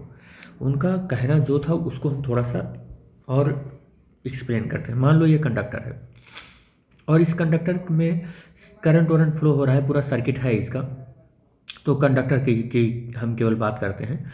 तो कंडक्टर का ये मान लो कि पॉजिटिव टर्मिनल पर इंड है और ये नेगेटिव टर्मिनल पर इंड है, और इस कंडक्टर में करंट फ्लो हो रहा है। तो कहने का ये मतलब था उनका कि इस कंडक्टर में फ्लो होने वाला जो करंट आई है, इस कंडक्टर के एंड पर जो पोटेंशियल है उसके क्या है, डायरेक्टली प्रोपोर्शनल है। ठीक है, तो potential directly proportional to the electric current, ये उन्होंने कहा था। और ये प्रोपोर्शनलिटी का सिंबल हटेगा तो एक कांस्टेंट लेना पड़ेगा, और इस केस में उन्होंने कहा कि जो हम कांस्टेंट लेंगे उसे कैपिटल आर से रिप्रेजेंट करेंगे। तो इस तरीके से V is equal to R I हो गया। और इस R को उन्होंने बताया कि ये एक प्रोपोर्शनल कांस्टेंट है जिसे हम रेजिस्टेंस बोलेंगे। क्या बोलेंगे, हम रेजिस्टेंस बोलेंगे। अब रेजिस्टेंस बोलने के पीछे उनका एक लॉजिक था कि यहाँ पर ये कांस्टेंट है, और वो क्यों कांस्टेंट है, उन्होंने कहा कि यह R ये कैसे कांस्टेंट होगा। उन्होंने कहा ये तभी कांस्टेंट होगा जब उस कंडक्टर में का टेम्परेचर कांस्टेंट रहेगा, यानी कि उस कंडक्टर में करंट फ्लो हो रहा है तो उस कंडक्टर का टेम्परेचर ना तो बढ़ना चाहिए ना घटना चाहिए, कांस्टेंट होना चाहिए। ठीक है, ये उन्होंने कहा। आगे उन्होंने ये कहा कि अगर हम पोटेंशियल और करंट के बीच में ग्राफ खींचें तो वो ग्राफ स्ट्रेट लाइन होगा, और इस ग्राफ यही ग्राफ को ही हम उस कंडक्टर का रेजिस्टेंस बोलेंगे। और रेजिस्टेंस किसी भी कंडक्टर का क्या होता है, कांस्टेंट होता है। मतलब कंडक्टर का तो रेजिस्टेंस कांस्टेंट ही होता है। अगर ये रेजिस्टेंस वेरी करने लगे, अगर ये रेजिस्टेंस वेरी करने लगे तो ऐसे रेजिस्टेंस को हम वेरिएबल रेजिस्टेंस बोलते हैं। और ये लीनियर है, ये इसका स्लोप कैसा है, लीनियर है। लेकिन यहाँ पर इसका स्लोप लीनियर ना होकर कर्व्ड है, तो नॉन लीनियर रेजिस्टेंस है यहाँ पर। और ऐसे मटेरियल जैसे LED होते हैं, ये कंडक्टर के लिए है, ये कंडक्टर के लिए है, ये सेमी कंडक्टर के लिए हो सकता है। ये ऐसे मटेरियल जो कंडक्टर ना हो, जैसे LED में ये वेरिएबल रेजिस्टेंस होता है। ठीक है, जिसको डायनेमिक रेजिस्टेंस बोलते हैं। सोलर सेल में, डायोड में, ट्रांजिस्टर में, फिलामेंट, बल्ब के फिलामेंट में वगैरह में, जहाँ बल्ब का फिलामेंट क्या होता है, जितना तेज़ी जलेगी उतना ज़्यादा उसका टेम्परेचर बढ़ता रहेगा, टेम्परेचर बढ़ता रहेगा, यानी कि टेम्परेचर बढ़ेगा तो रेजिस्टेंस बढ़ जाता है। ये किसके अंदर होता है, मेटल के अंदर होता है। और सेमी कंडक्टर के अंदर टेम्परेचर के बढ़ने से रेजिस्टेंस घट जाता है, ये भी याद रखना। अगर मेटल की बात करें तो टेम्परेचर के बढ़ने से रेजिस्टेंस बढ़ जाता है, और अगर सेमी कंडक्टर में हम बात करें तो टेम्परेचर के बढ़ने से रेजिस्टेंस घट जाता है। किसी ओम्स लॉ के लिए किसी कंडक्टर का अगर हमें रेजिस्टेंस और पोटेंशियल और करंट के बीच में अगर ग्राफ मिला है तो उस ग्राफ का स्लोप भी हमको कैलकुलेट करना पड़ेगा। तो किसी कंडक्टर के लिए करंट और पोटेंशियल के बीच का जो स्लोप होगा वो स्लोप रेजिस्टेंस देता है। क्या देता है, रेजिस्टेंस देता है। और स्लोप जो होता है वो tan थीटा के इक्वल होता है बेटा। स्लोप किसके इक्वल होता है, tan थीटा के इक्वल होता है। tan थीटा होता क्या है, परपेंडिकुलर अपॉन बेस। परपेंडिकुलर पर हमारा क्या आता है, परपेंडिकुलर अपॉन बेस। अगर हम ऐसा देखें तो एक चीज़ और देखना यहाँ पर कि हम जो एंगल लेते हैं वो एंगल आई वाले डायरेक्शन से लेते हैं। कहाँ से लेते हैं, आई वाले डायरेक्शन से लेते हैं, ये आई डायरेक्शन से लेते हैं।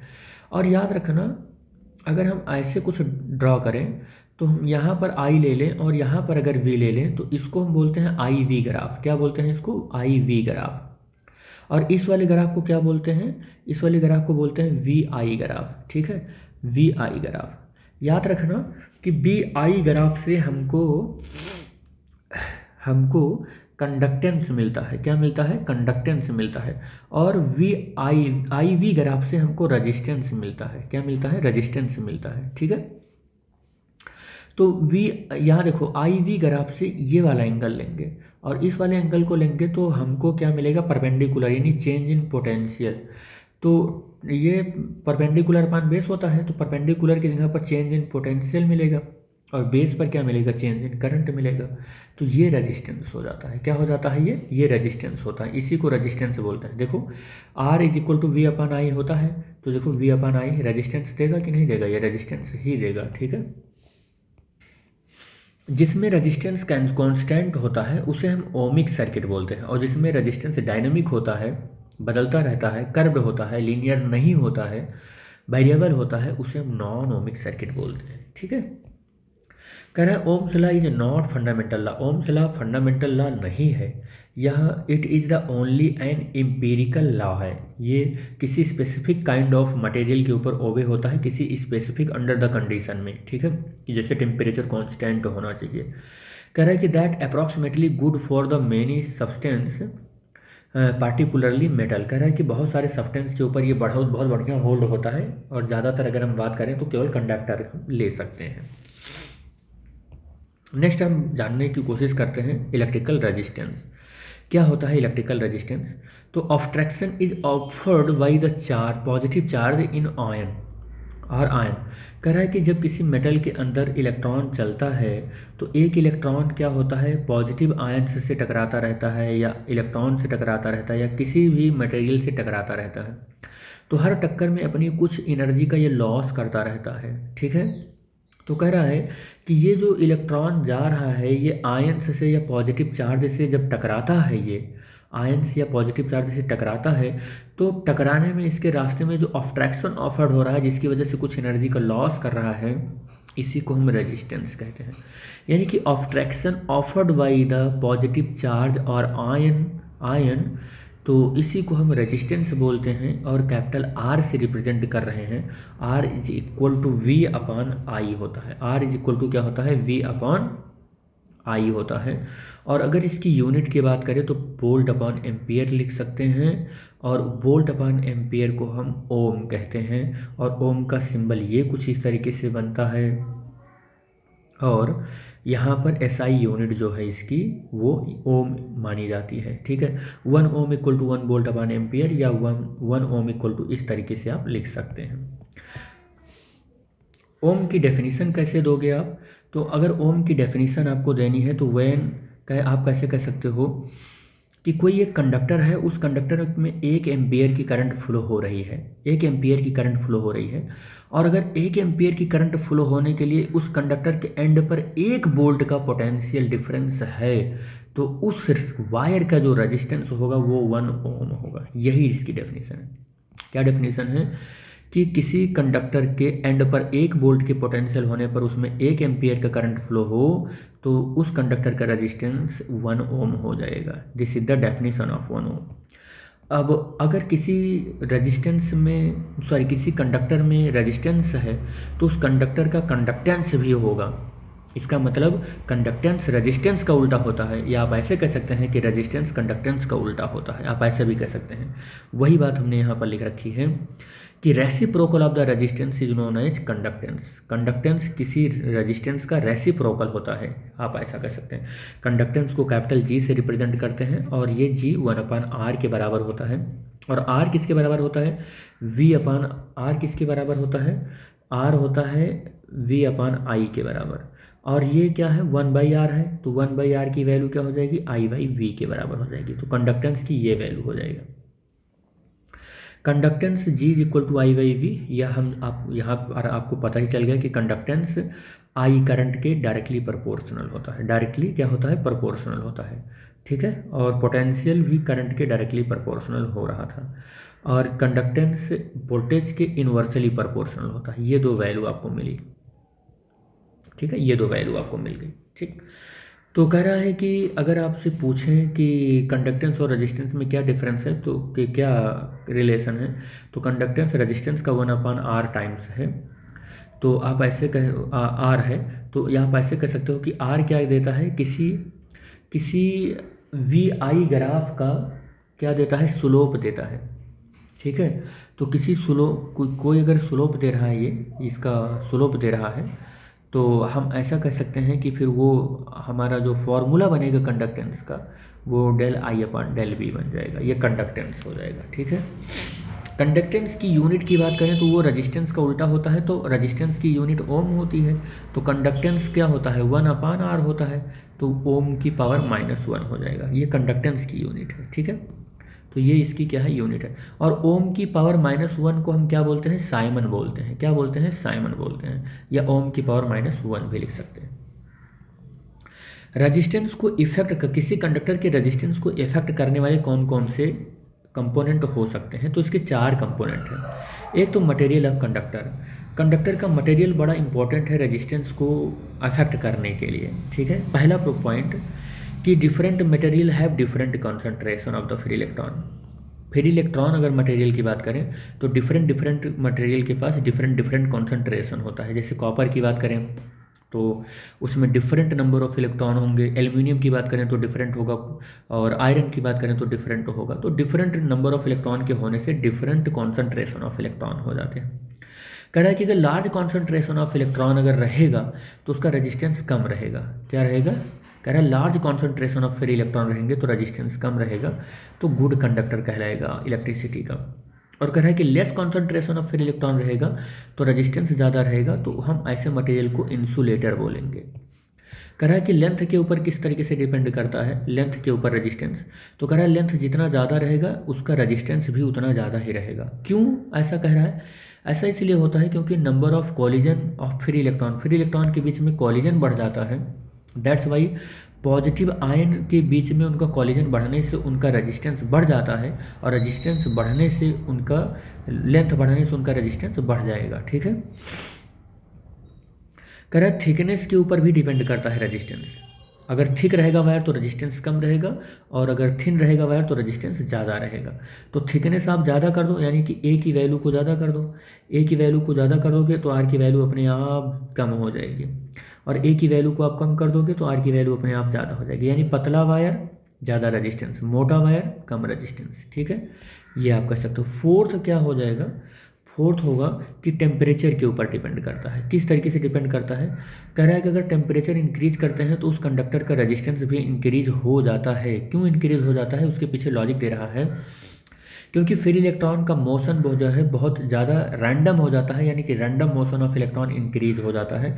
इसकी वजह से टेम्परेचर के बढ़ने से उनके इलेक्ट्रॉनों के बीच में कॉलिजन बढ़ जाता है, और कॉलिजन के बढ़ने से हमारा रेजिस्टेंस इंक्रीज हो जाता है। टेम्परेचर के बढ़ने से रेजिस्टेंस इंक्रीज हो जाता है, ठीक है। यहाँ पर एक ग्राफ दे रहा है, और ग्राफ देकर पूछ रहा है कि एक का टेम्परेचर T1 है, एक का टेम्परेचर T2 है, किसका रेजिस्टेंस ज़्यादा होगा। तो हमको तो पता ही है कि स्लोप जिसका ज़्यादा होगा उसका रेजिस्टेंस भी ज़्यादा होगा, जिसका स्लोप कम होगा उसका रेजिस्टेंस भी कम होगा। तो T1 का टेम्परेचर T2 से ज़्यादा है तो रेजिस्टेंस भी R1 ज़्यादा होगा और R2 का कम होगा।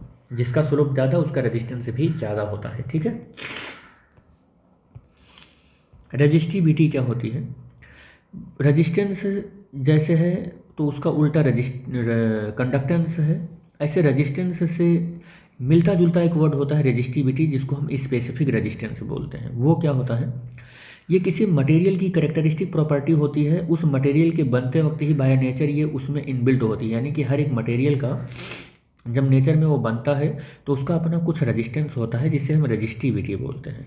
कह रहे हैं कि स्पेसिफिक रेजिस्टेंस जो होता है किसी मटेरियल का, वो मटेरियल की अपनी एक करेक्टरिस्टिक प्रॉपर्टी होती है उस वायर का, और ये जो होता है specific resistance of material of the resistance of a wire of that material of unit length and unit area of the cross section.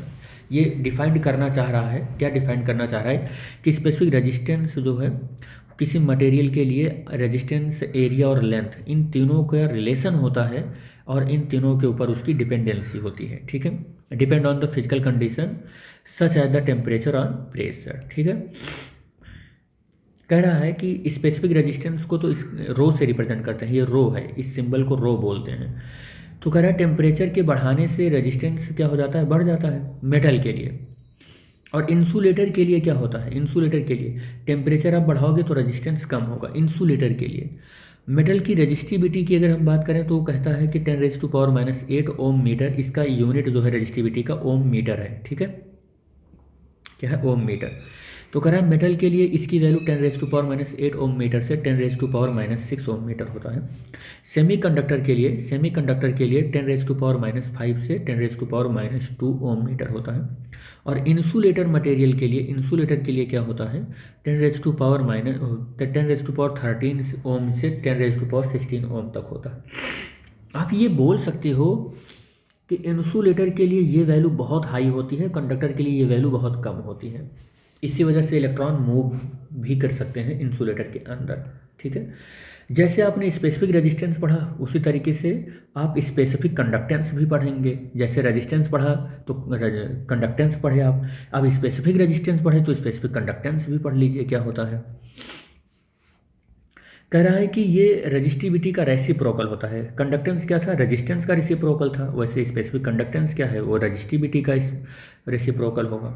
और कंडक्टेंस कंडक्टिविटी को रो से सिग्मा से लिखते हैं, ये सिग्मा वर्ड होता है और ये रो होता है, ये रो है और ये सिग्मा है। तो सिग्मा इज इक्वल टू 1/रो, और सिग्मा इज इक्वल टू रो की वैल्यू अभी देखो RA/L कैलकुलेट किया था, ये RA/L। तो सिग्मा की वैल्यू क्या हो जाएगी, सिग्मा की वैल्यू हो जाएगी L/RA हो जाएगा। ठीक, इसकी unit ohm inverse, metre inverse या साइमन ओम इनवर्स भी हो कह सकते हैं। ठीक, अब अगर हम सिग्मा और जी इन सब के बीच में रिलेशन निकालें तो हमको पता है कंडक्टिविटी इतनी होती है और कंडक्टेंस जो जी होता है 1/R होता है। तो अगर मैं यहाँ पर देखूँ तो 1/R, इसको अगर सही करूँ तो देखो 1/R यहाँ पर भी है उस, और 1/R इंटू L/A, तो L/A इंटू 1/R इस फार्मूले को इस फॉर्म में लिख सकते हैं। और 1/R की जगह पर क्या इंट्रोड्यूस कर सकते हैं, कैपिटल G। तो sigma is equal to G L/A हो जाएगा। This is the relation between conductance and resistivity, conductivity. ठीक है, कंडक्टिविटी के बीच में सिग्मा का मतलब कंडक्टिविटी है। अब effect of the stretching of the wire of the resistance, अगर हम देखें किसी वायर को स्ट्रैच करके उसकी लेंथ को डबल ट्रिपल या ये सब अगर हम कर दिए हैं तो क्या इफेक्ट पड़ेगा। तो कह रहा है अगर एरिया हमारे वायर का है, किसी वायर का एरिया A1 से A2 हुआ है, लेंथ L1 से L2 हुआ है, और ये लेंथ L1 से L2 होने में n गुना हो, वो 2 गुना 4 गुना 5 गुना, तो उसमें जो रिलेशन आता है उसके रिलेशन को कुछ इस तरीके से रिप्रेजेंट करते हैं कि एरिया को खींच कर उसका n गुना बढ़ा दिया गया, तो सॉरी लेंथ को खींच कर उसका n गुना बढ़ा दिया गया तो एरिया उतना ही गुना कम हो जाता है। जैसे ये एरिया था कि A1, अब इसी एरिया को या इसी मास को खींचकर L लेंथ में कन्वर्ट कर दिया गया, NL लेंथ में कन्वर्ट कर दिया गया, तो उसका एरिया क्या हो जाएगा, कम हो जाएगा, क्योंकि यहाँ एरिया ज़्यादा है, मटेरियल तो इंसर्ट किया नहीं गया, ऐड तो किया नहीं गया, तो उसका क्या होगा, लेंथ बढ़ाओगे तो एरिया कम हो जाएगा और लेंथ घटाओगे तो एरिया बढ़ जाएगा। तो एरिया पहले के एरिया का 1/n गुना होगा। तो अब आप क्या देखोगे कि रेजिस्टेंस में जो आप देखोगे वो रेजिस्टेंस n² R1 हो जाएगा, दूसरे वाले का रेजिस्टेंस। ठीक है, कॉम्बिनेशन ऑफ रेजिस्टेंस, रेजिस्टेंस को कैसे कंबाइंड करेंगे, तो दो तरीके से कॉम्बिनेशन हम करते हैं इसको, एक सीरीज में करते हैं, एक पैरेलल में करते हैं। बहुत ही ज़्यादा इंपॉर्टेंट है ये वाला टॉपिक, ये टॉपिक NCERT या CBSE में बहुत ही ज़्यादा इंपॉर्टेंट है। तो हमने 3 रेजिस्टेंस लिया, एक R1, एक R2, एक R3। R1 के क्रॉस जो पोटेंशियल लिया वो V1, R2 के क्रॉस जो पोटेंशियल लिया V2, R3 के क्रॉस जो पोटेंशियल लिया V3 लिया। इनका जो फर्स्ट रेजिस्टेंस है उनके फर्स्ट एंड को और किसी बैटरी से जोड़ दिया, किसी किस से जोड़ दिया, बैटरी वगैरह से जोड़ दिया, ये बैटरी से जोड़ दिया, और कहीं पर हमने एक दूसरा, देखो सॉरी एक कहीं पर नहीं, इसी रेजिस्टेंस का हमने क्या किया, इसी रेजिस्टेंस का सेकंड एंड लिया और उसको दूसरे रेजिस्टेंस के फर्स्ट एंड से कनेक्ट किया, और दूसरे रेजिस्टेंस की सेकंड एंड को लिया और तीसरे रेजिस्टेंस के फर्स्ट एंड से कनेक्ट किया, और तीसरे रेजिस्टेंस की सेकंड एंड को लिया और बैटरी के नेगेटिव टर्मिनल से जोड़ दिया। इसमें करंट फ्लो होने लगी, तो सारे रेजिस्टेंस में करंट सेम होगा क्योंकि करंट को जाने के लिए अलग से रास्ता नहीं मिला। तो अगर मैं यहाँ का सेल का पोटेंशियल V मान लूँ तो ये नेट पोटेंशियल इन तीनों पोटेंशियल के सम के इक्वल हो जाएगा, क्योंकि ये एक तरीके की एनर्जी है और एनर्जी स्केलर क्वांटिटी होता है, वो डायरेक्टली एडिशन या सब्ट्रैक्शन के लॉ को ओबे कर लेती है। तो V is equal to V1, V2, V3 ऐसे ऐड हो जाएंगे, और ओम्स लॉ से यहाँ के लिए जो करंट होगा वो कितना हो जाएगा, सॉरी पोटेंशियल जो होगा वो कितना हो जाएगा, IR1 हो जाएगा। यहाँ के लिए जो पोटेंशियल होगा V2 इक्वल टू वो कितना हो जाएगा, IR2, और यहाँ के लिए V3 कितना हो जाएगा, IR3 हो जाएगा। इस तरीके से डायरेक्टली आप इनको क्या करोगे, ऐड कर लोगे, तो V इज इक्वल टू क्या मिल जाएगा आपको, IR1 plus IR2 plus IR3, ये मिलता चला जाएगा। ठीक है, प्लस IR3, तो यहाँ से V equal to IR ohm's law से लिखोगे और I सब में से कॉमन हो जाएगा, तो R1 plus R2 plus R3 मिलेगा। अगेन आप इस स्टेप को फर्दर आगे बढ़ाएंगे तो फिर R इक्वल टू आई से आई कैंसिल हो जाएगा, R equal to R1 plus R2 plus R3 मिलेगा। ठीक, यहाँ पर ये चीज़ देखना है कि V equal to I R constant होता है, V इक्वल टू क्या होता है, आई आर कॉन्स्टेंट होता है, और करंट जो है वो हर एक रेजिस्टेंस में सेम है। तो ऐसा भी ये फॉर्मूला देखने को मिलेगा कि V1 upon R1 equal to V2 upon R2 V3 upon R3 equal to I equal, ये कॉन्स्टेंट ही होगा, या V1 ratio V2 ratio V3 ratio dot dot dot equal to R1 ratio R2 ratio R3, ये equal ही होगा। ठीक है, ये भी हो सकता है।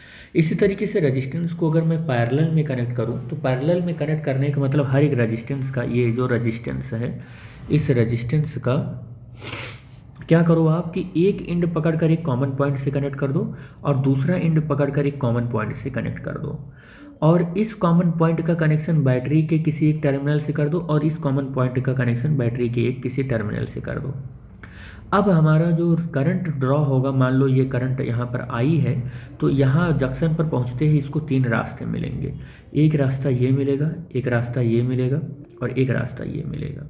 और इन तीनों रास्ते में करंट अगर वो मान लेते हैं कि I1 गया, I2 गया और इधर से क्या गया, I3 गया, और यहाँ पर पहुँचेगा तो फिर से I करंट ही बन जाएगा।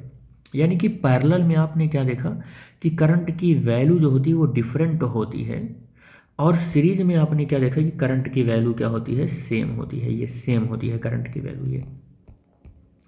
तो अगर मैं कहूँ कि आई करंट ही तीन पार्ट में डिवाइड हुआ है तो आई की जो वैल्यू होगी वो क्या हो जाएगी, I equal to I1 plus I2 plus I3 हो जाएगा, और इन सब में सेम पोटेंशियल होगा क्योंकि इसके क्रॉस एक ही पोटेंशियल होगा। ठीक है, तो V1 V2 और V3 के नेट पोटेंशियल V के इक्वल होंगे। ओम्स लॉ से अगर मैं यहाँ की बात करूँ क्या पोटेंशियल होगा, तो ओम्स लॉ से I1 equal to V upon R1 हो जाएगा। इस वाले में बात करूँ तो I2 is equal to V upon R2 हो जाएगा। इस वाले में ओम्स लॉ लगा दूँ तो कितना हो जाएगा, I3 is equal to V upon R3 हो जाएगा।